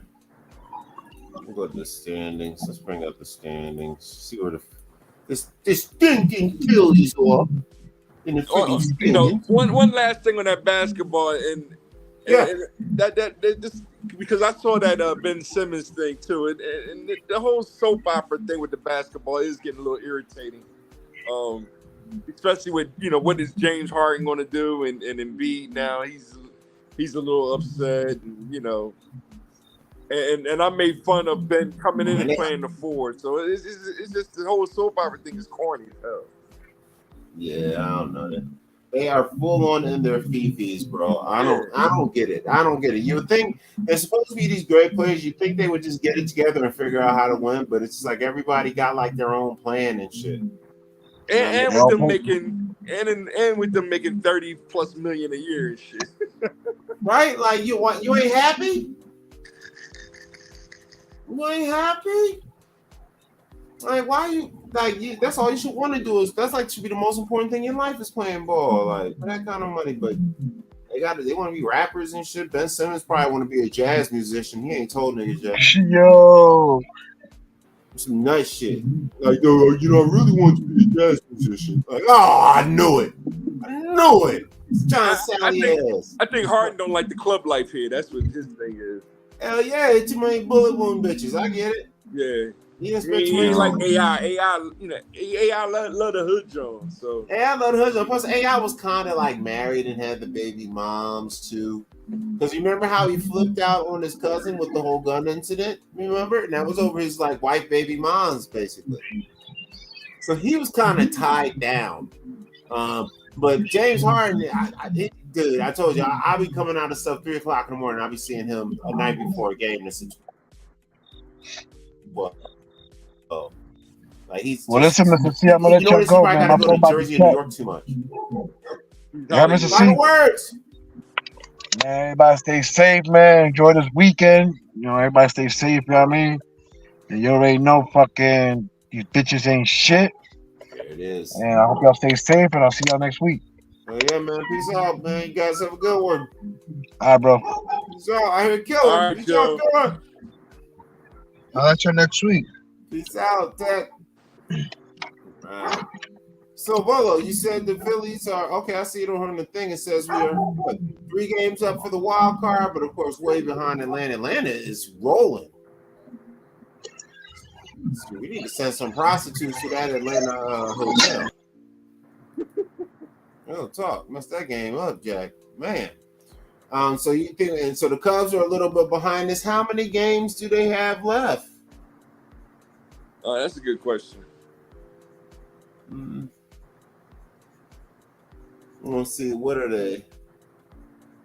How many total games is it? 100. Is it 180? 180. Shit. 160 or 180? Yeah, if it's 160, there's about 26 games, 27 games left. If it's 180, there's 40 games left. Fuck. That's man. They should just call timeout. I'm like, all right, man, can we just stop now? And just playoffs. Oh, that's a lot of games, bro. Yeah. Jesus. All right, so that's sports and what's not. Oh, we close to the NHL, so we pretty much talked through the whole show. I didn't even have to bring up no Philly news. We can just do some regular random topics, and I'll just do look up a video on our Philly person, Mr. Broderick Crawford. Any topics on your mind, Volo? No, I just said I saw you on that TD hip hop joint. That was funny. Oh yeah, I seen the screenshot. Yeah. You know, I had the screenshot as soon as I saw it. He's like, Carl Anthony for president. I was like, get the fuck out of here. I'm in these streets, son.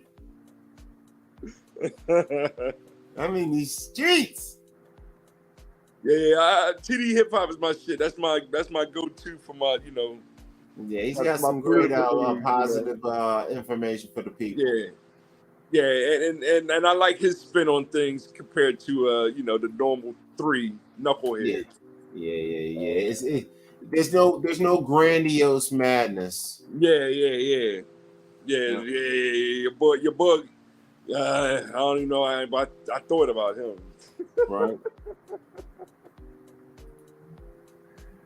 No. Yeah, that's how it is, Jack. What can we do? Oh, good. I found a guy that's going to talk about him. Perfect. Yep, this is him. And then we'll do a Philly read. Anything else you want to talk about, mention? No, that was it, really. I'm just getting back to my basics and stuff. You know, with my tautology, to be or not to be. So I posed that question to you, Sergeant Willie P. Which one is it? Is it ADOS or is it FBA?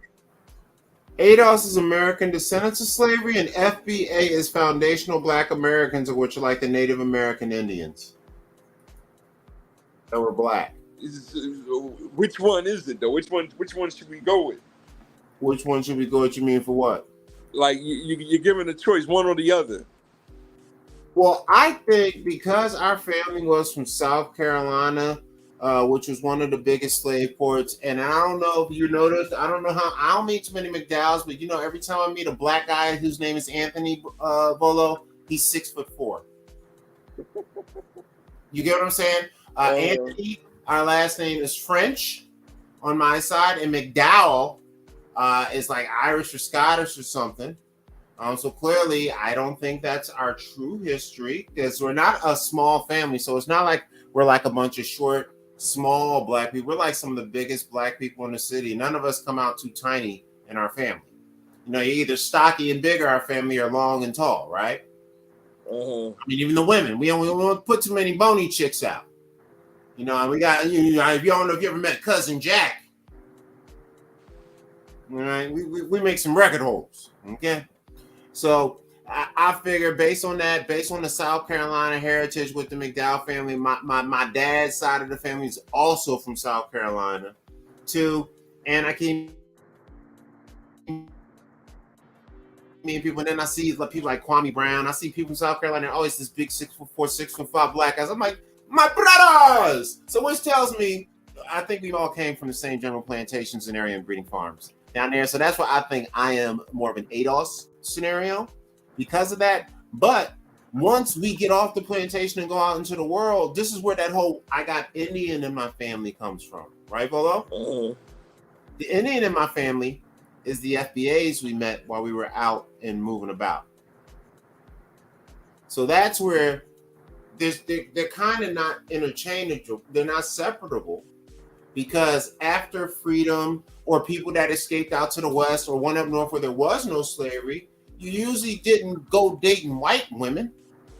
You know, you usually ended up with a Latino, definitely not an Asian lady, a Latino, a Native American of some sort, probably one of a dark one, probably one that would be more sympathetic to you because they're probably like an Afro-Native FBA, right? Or what? Like maybe every once in a while you get lucky and catch you like a French white girl and then run for the rest of your life until you both get hung at 32. Like what? You know what I mean? So I think we're all one at that point. That's where you get the Geechees. And then when you got the Creole people that are French like Gambit, but they look like Amber Rose in them and all that kind of crap. We're all mixed in after we got out of slavery. It's kind of impossible to separate it out. The concern about FBA and ADOS is it's a stupid discussion because our real issue is with the tethers, not FBA or ADOS. The real issue is immigrant motherfuckers that be hating. Like today, Michael Jackson's birthday was recently. So a couple of the youngos who I can tell are immigrant kids that's on my Facebook and stuff. They're like, oh, why are people playing Michael Jackson's music all day? He did bad things. And I was like, actually, you just Google it. The FBI said they couldn't find anything on him. All his court cases, either settled out or was acquitted for, and then everybody else said something about him was proven to be a liar over and over again by various sources. And I'm just thinking to myself, why would what appears to be an African American be kicking a dead black man's body without even looking up the research? Because he's not ADOS or FBA. So I think the ADOS FBA is the dumbest discussion, because we are both, and we're the ones who give reparations and nobody else. That's the whole point. Because somehow the FBA guys who are Native Americans, how the hell did they miss out on a Native American treaty? You feel me? If you're truly Native Americans, part of these Native American tribes, some Negro Native Americans should have shown up and be like, look, I'm Sue. I want a house in Arizona for $35. I'm Sue. I want a house in Oklahoma for $25.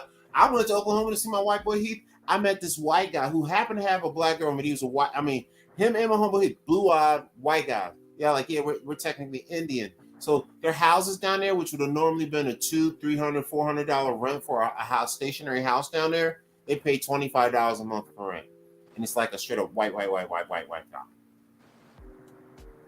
So how did he get that with the $5 Indian stuff? And the Native Americans that our FBA say we are basically all of the Native Americans is what I hear from Dana Calloway's crazy ass. He basically says we like 987% of them, the way he talked about the shit, right? Right? You know how he talk about it? Yeah.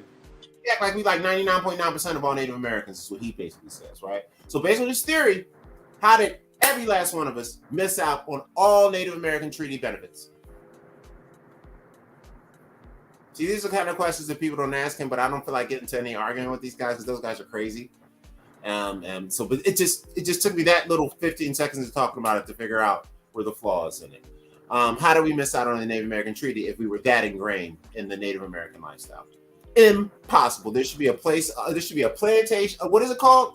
There should be a reservation of ninjas somewhere, all listening to rap music and TVs. Am I lying? Should be one. There ain't one. And there ain't no stories about them burning down no black Indian villages and skipping over the other Native Americans. They wasn't picking and choosing Native American villages to burn down. That was kind of like they shit. That was kind of like what the devil did back then. That was like, oh shit, Native Americans, let's burn them down and do something bad to the women. By the time Columbus gang, So this is where, that's why I don't like that FBA ADOS discussion. Because when I really dig into it, it's just like, well, if you were all that, then how did you 110% miss out? There's not one motherfucker walking around like, no, I was part of the Native American slave talks in 1803. Can I get one? There's not one, brother. So that's when I say, I think what Dana and guys like that are conflating with this FBA and Tariq, they're conflating our mixture with Native Americans when we were rejected by the main society, and the only people to date in the exterior were Native Americans, Latinos, and Mexicans. Basically, they used to have signs up on the doors that said no blacks, Mexicans, or dogs. They used to have that up on buildings. It wasn't just us, right? So, of course, Mexicans and Latinos would like us because they treat us the same, right? And usually they're like us. Colored cultures, if you appreciate their culture, they usually accept you. So Native Americans, African Americans, and Latinos back then were basically the three core brownish black people in shades. They were all kind of banging each other's brains out because it was the only people to date. You couldn't openly really date Caucasian women until they started passing those laws. And still, really, man, I don't remember it being cool in Philly till 2004. You know what I'm saying? Hey. In Philly, you should see it and stop for a second. Oh, you went out to the suburbs last weekend, didn't you? You get what I'm saying? It wasn't like an everyday thing. And then I moved to other places and see how normal it was. And I was like, oh, okay. So that's why the FBA ADOS thing, I don't like to separate it, because to me, I see it as two trees. They were separate kind of at a point, but then once the imperialism came in and did its damage and kind of basically scattered everybody with freedom and escapes and parts of the country having different laws, all this intertwining. It's like Threads. It's like that Threads app. All this started happening. And now FBA, ADOS is all, and even Native Americans to an extent is all one. That's why people always talk about them as our brothers. If you've met a lot of Native Americans, Volo, they're built just like us. Their women are built like basketball players. Wide shoulders, slim, long, lanky. They look like skinny girls from the hood. They look like skinny dudes. Like all of them. They like all in Native. I know mad Native Americans use a 6'2", 6'3", 6'4". This is 7'3". And so they know about it a little bit too. But I think at some point, there was a separation when, like I said, when it came time for the Native American treaties, you know, sad to say, I would say our Native American brothers left us out. You know what I mean? So what do you think about that assessment? Very good. I want to bring to your light that I don't think most black Democrats know what the fuck you're talking about. Oh, well. Oh, well. I'm sure they all just think we follow Andrew Tate. It's like, you know, those FBA and those guys, they're just treating a sheet at Andrew Tate fans who can't get girlfriends. Oh my God, I got a story to tell. So I'm online today, and they were talking about the girl Pearl who says stupid things. And I'm getting all these likes for the comment I made. I got like 50 likes in the last couple of days. Everybody's liking it. No way. And this dude is like, oh man, you're just stupid. You can't prove it. I said, well, and I told him, I said, well, fam, you don't gotta yell at me. Just go look at the 4 interviews I said where she got interviewed and said these things, and then you can prove it to yourself whether I'm right or wrong. And you're just a failed loser comedian and whatever else. I said, so wait, because I'm not famous, that makes me wrong. You know, no. Oh, you're probably short. You're probably like a little nerd dork. Bolo, am I short? No. Am I anywhere close to a nerd or a dork? You know, you're educated lane. You got it right. Well, you ain't seen me party in Los Angeles, have you? Woo! Ooch. Where you think these areas came from? Ooch, ooch, ooch, ooh, ooh, ooh. I do shit to get arrested, nigga. I'm breaking the law right now. I got mushrooms over there. Oh, what you talking about? Mushrooms are legal in California, I think. Scratch that from the video. I'm saving them. Oh, Volo, you know what my new next move is? I'm going to Legoland for my birthday. Legoland? Yeah, Carlsbad. It's like 2 hours away from here. So what I did was I put in for work, and it looks like they gave it to me off. And my birthday is on Sunday anyway. So I'm going to just go down. I'm going to just catch a little train out there Friday, buy me a little hotel, buy the joint. And then a ticket there is $100 for 2 days. So I'm like, fuck, $100 for 2 days? Shit, it's $100 for 1 day. Great adventure out this bitch. Yeah, give me that, right? So I'm gonna get the joint for 2 days and give me a little hotel down there, whatever. Despite gonna serve be cheap anyway. Then I'm gonna just go spend 2 days there in a couple of weeks because I've never been there, and you know I'm a Lego maniac. So that's like, I'm finally taking my Hajj like Malik El Shabazz did. Yeah, it sounds really serious with these ears on, I know. What can I do? These are my Malcolm X glasses, by the way. Actually, no, these are my mouse glasses. All right, so let's check out our Philly bio guy. Anything else to say before we get into our Philly bio, Villa? Go right ahead, man. Go into it. You don't know nothing about that.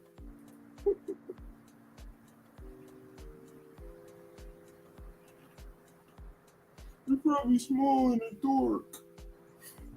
It's like me. My doctor. I do Rick James shit, nigga. Oh, look, you better be glad that I can't incriminate myself on video because I'm running for president, little nut motherfucker on Instagram. The stories I could tell you. Be in jail by Thursday. You almost killed famous people. Literally. Literally. The whole story. Can't tell that one. Can't tell that one without going to jail for 6 months to 12 years. Let's see what we got here. Let me read this.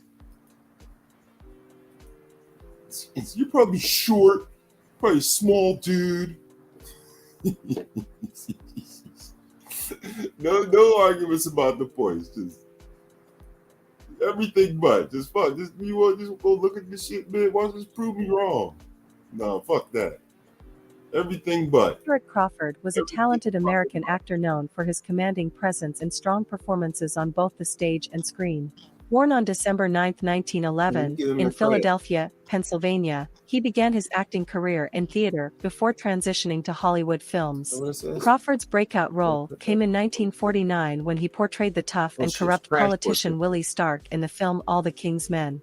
His powerful performance earned him an Academy Award for Best Actor, cementing his status as a formidable talent in the industry. He brought a unique intensity to his characters, making them memorable and captivating for audiences. Throughout his career, Broderick Crawford showcased his versatility by portraying a wide range of roles, from rugged lawmen and military officers to complex and morally ambiguous characters. His ability to convey depth and emotion in his performances made him a sought-after actor in both film and television. In the 1950s, Crawford's career flourished, and he continued to deliver compelling performances in films such as Born Yesterday and Scandal Sheet.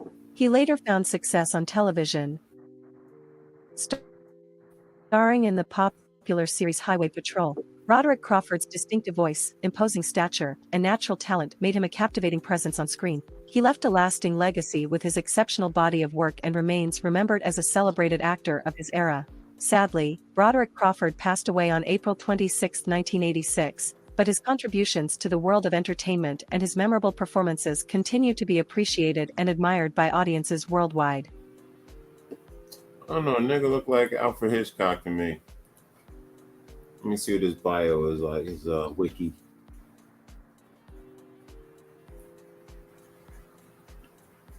Broderick Crawford. Any words about Broderick Crawford while I search for the wiki? The one thing she said, nah, never mind. I don't know. I'm about to read this shit anyway. I don't know what you said. This is a nice video. All right, let's see what we got going on here. William Broderick Crawford, 1911 to 1986, as said, American actor best known for his portrayal of Willie Stark in the film All the King's Men in 1949, which he earned an Academy Award and a Golden Globe. Often cast in tough guy roles, he later achieved recognition in his starring role as Dan Matthews in the crime television series Highway Patrol. What else you got? Early life. Crawford was born in Philadelphia, Pennsylvania, to Lester Crawford and Helen Broderick, who were born in both vaudeville performers, and his grandparents had been. So he's from a family of performers. His grandparents were vaudeville performers. Mom and dad were vaudeville performers, and he was basically the same. He appeared in films in the 20s and 30s. Helen and Broderick had a career in Hollywood comedies, including memorable appearances in the Fred Astaire and Ginger Rogers musicals Top Hat and Swing Time. Young William joined his parents on stage, working hard for producer Max Gordon after graduating from the preparatory high school Dean Academy, now Dean College in Franklin, Massachusetts.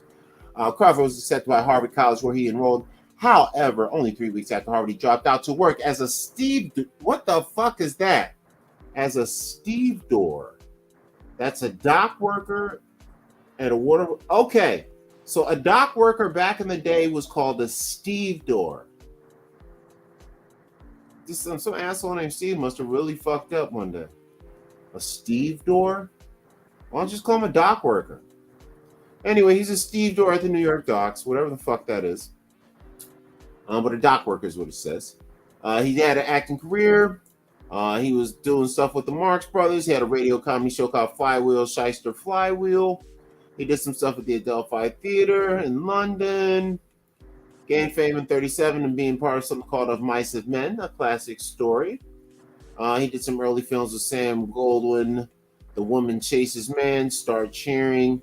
Film version of Mice and Men, Lon Chaney.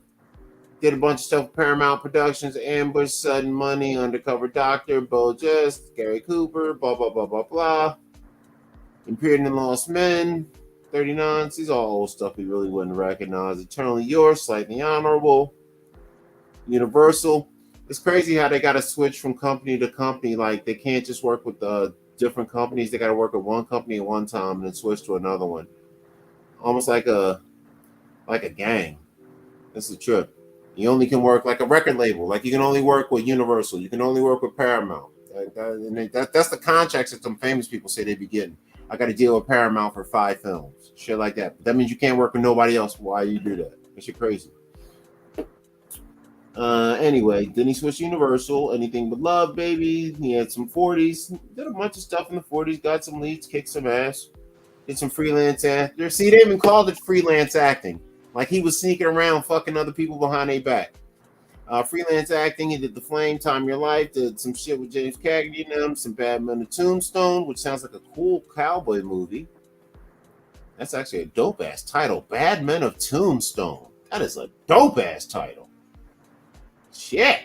That shit hard, nigga. Warner Brothers shit, Kiss Stark, blah, blah, blah. Any recent shit I would know about this nigga was in 50. God, he did a lot of work. The 50s, the 40s, High Patrol in the 50s. Did some shit in Europe in the 60s, then in the 70s. He did, okay, nigga, you done did too much shit. You done had too good of a life, motherfucker. Let's get up to some shit I might know. Where's this new shit? Where the new shit? Where the new shit? All right, here we go. Here's stuff after I was born.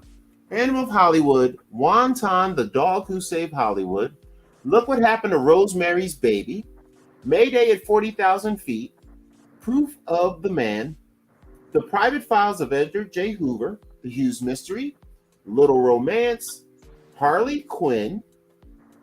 Interesting. There Goes the Bride, Liar's Moon, The Upper Crust, The Creature Wasn't Nice. Fuck was that? Oh shit! It's my nigga for the Naked Gun. It must have been one of them silly joints. Leslie Nielsen and shit. 83. Damn, Leslie Nielsen was old in 1983, yo. Damn. Damn, that nigga was older than 83. Shit. And then Maharlika, Filipino film. Got his stars and all kind of appearances and references. All right, final words on Broderick Crawford. It sounds old school, black and white actor, I guess. Well, yeah, you know, I'm trying to learn. There it is. Well, actually, we only got 5 minutes left, I guess, before we hit the 45 mark. That's a good place to cut the show. Final words.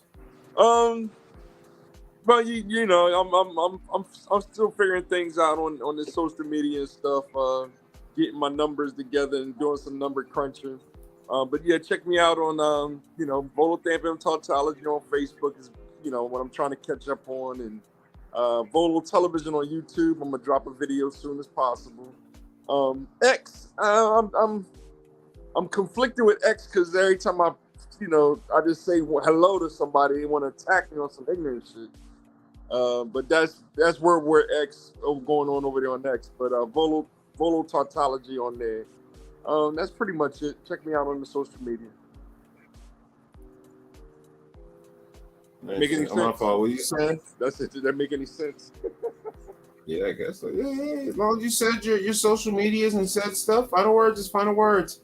It's not like people hanging on our final words. Now this stuff is going to be up till the end of time, but that's a whole different story. So since we had a good roller coaster interest, we're going to close out with a few minutes of highlights from this cool theme park review video about the roller coasters of Hershey Park. Shout out to Hershey Park, but I want to give them their video credit. Let this play as we play our way out, and we can watch some cool coasters rock, ram, and jam. Because roller coasters are fucking cool. I love that shit. Get this every coaster at the park. And for Kizzy. Boom, boom, hit play. Save. Give them that credit. Oh yeah. I'm also going to see Enforce AK Poppy Car, the bad boy. Remember, there's always a show this weekend if I don't get too drunk or sleepy, but I should be on top of it. We got the Volo and B-Heads or Buttheads Techapalooza, which is on this Saturday, possibly at 5:30 Pacific time. May slip to 7:30, or we may do it early. It depends on schedules. We're busy people. And then back on Monday for the Noodle Free Mondays podcast. We also got shows in the street. Check out my Cat Poop Crazy channel. I'm about to start finally putting up some new videos. And of course, you know, Carl Anthony for president. Remember, love is good. Life is better. You better do something to make it last forever. Enjoy some roller coaster stinker butts. Pennsylvania. I gotta be honest. Actually, I should leave the sound off. It'd be better for fair use than our sound. We'll put some more exciting music for the coasters.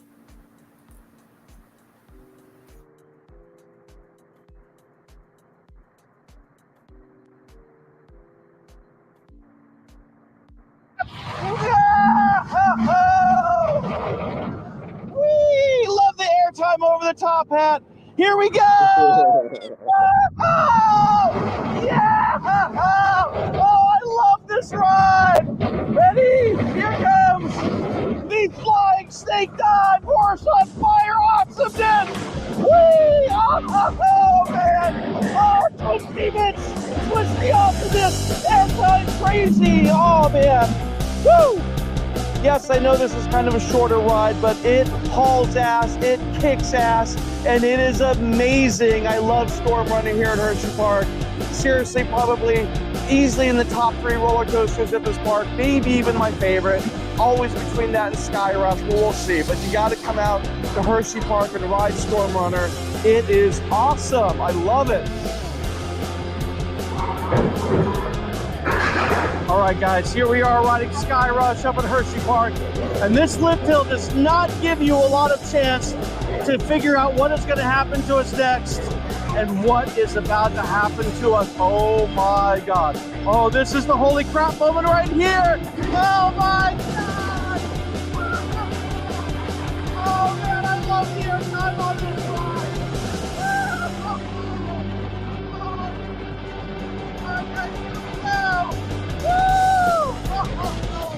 This ride is incredible. One of my favorite roller coasters. Oh man. Woo! Feel the rock of Sky Rush! Woo! Recording, no recording. Oh my God, we're flying! Woo! Woo! Oh man! Oh, that is amazing! Absolutely love it. Still one of the best roller coasters ever built. Sky Rush up here at Hershey Park. Everybody, here we are on the Great Bear at the Great Hershey Park in Hershey, Pennsylvania. It is great. This is what's considered an inverted roller coaster, meaning the tracks are above us, our feet are dangling below us, and we're gonna go looping and twisting and curving and all kinds of fun stuff. Are you ready over there? All right. Get a nice view of Hershey Park from up here.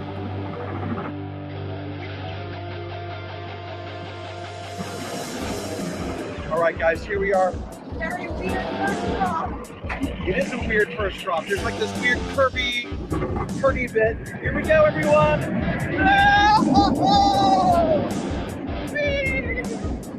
Oh man, here we go. Oh man.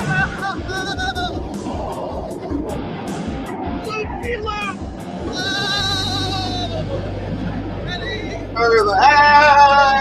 It was stuttering. Oh man! Woo! Whoa! Over the water! Ready? Get ready to flip! Whee! And here we go! Into the brake run! Whee! Oh, flying like a bear! And that is the what? That's the thing! Bears fly, right? Hello everybody, we're out here at Hershey Park riding the Comet. This is a good old-fashioned, old-school classic wooden roller coaster. In fact, I believe this year, 2021, this ride turned 75 years old. That's right, 75. Such a classic ride. All right, get ready for it. You're gonna have some nostalgic feels on this ride. Oh man, here we go. Ready, in.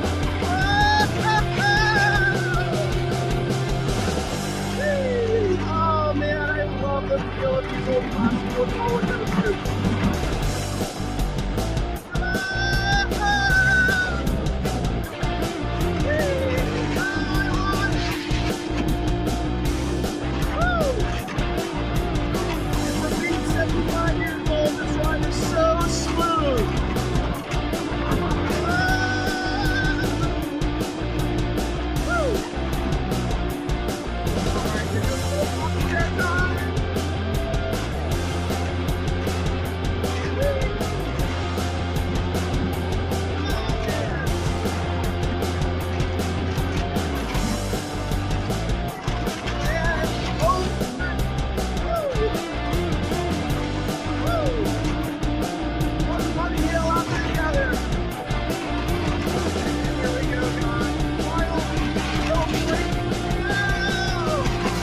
A really, really long ride. Good quality ride. Oh man, that is the Comet here at Hershey Park. 75 years old and still awesome.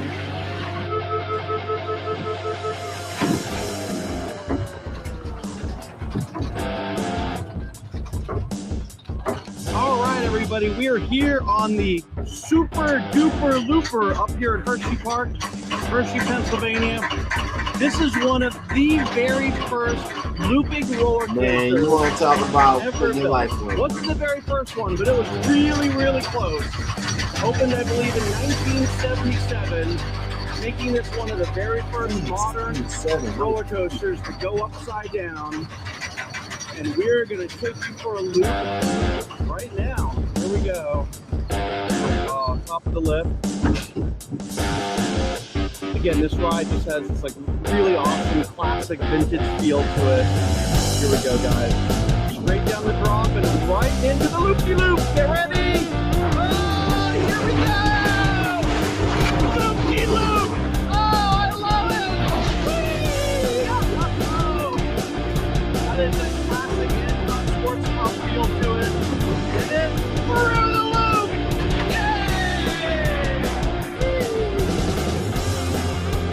Tunnel, tunnel, tunnel, tunnel! I'm not going in the tunnel! Woo!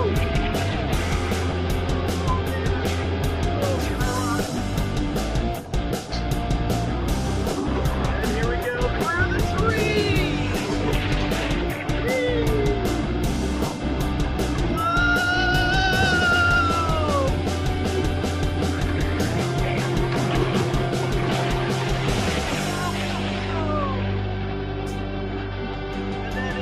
Super Duper Looper. All right, everybody, we're here on the lightning side of Lightning Racer here at Hershey Park at Hershey.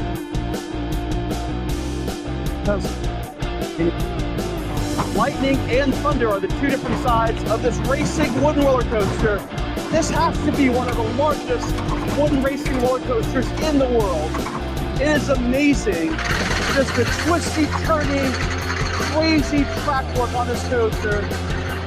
Tops of airtime, you race the other train, you duel the other train. This is one impressive feat of engineering.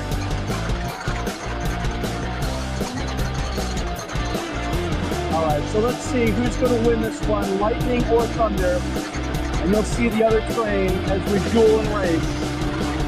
All right, guys, here we go. We are at the top. Get ready for it. No! Whee! Oh man! And now Thunder's ahead of us! Casey, we're gonna meet up here for the tunnel! Get ready! Oh, we're racing! And we are losing! Oh man, we are not even close! Oh. Woo! Dueling Thunder! Oh my God! Woo! All right, here we go. You can see the trains twisting in and out. Here we go, dueling one more time. All right, we're coming up to the home stretch here. You can see the finish line. We are not even close to winning this one, guys. Oh man, Thunder kicked our ass. Woo!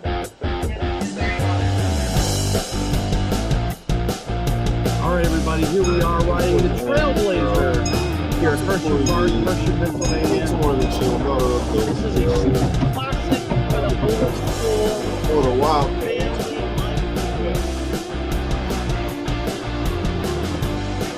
This is the Wildcat, the old one. All right, guys, so we're doing the Wildcat here at Hershey Park. This is a traditional wooden roller coaster. Gets a little bit bouncy here and there. So we'll see how it does in the front seat.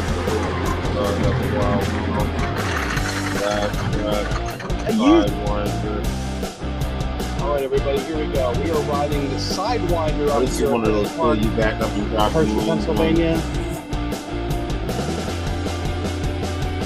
Oh, this is that vertical one, the little Fahrenheit going around. Watch it.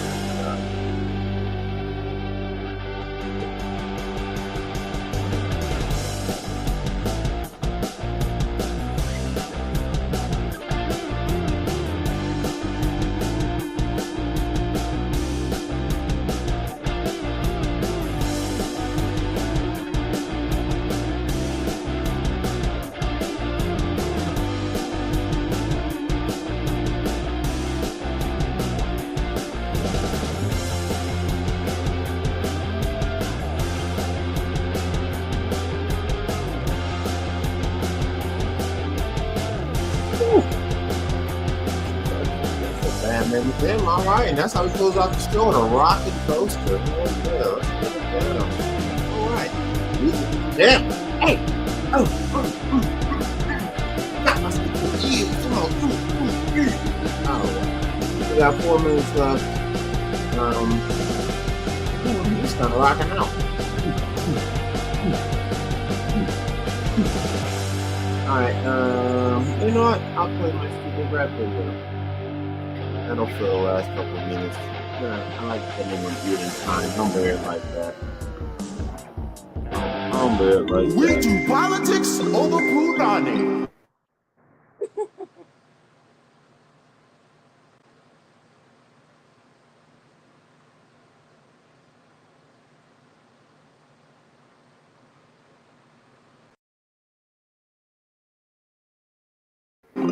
We do education over ecstasy. We do literacy over linguistic ability.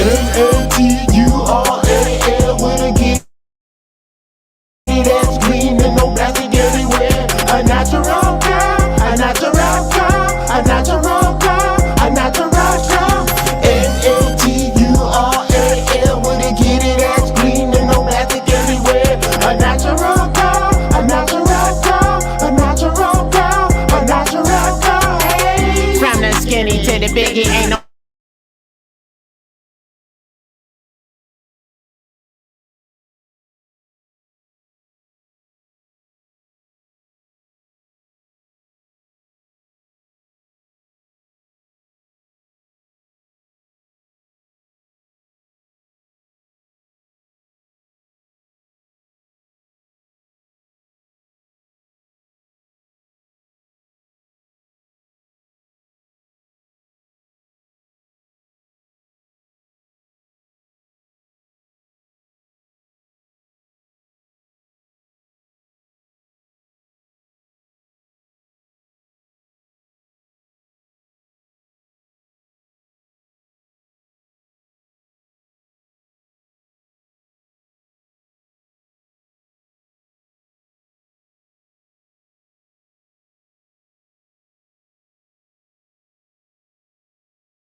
My internet's acting stupid. I'm just trying to end the goddamn broadcast. Broadcast is over.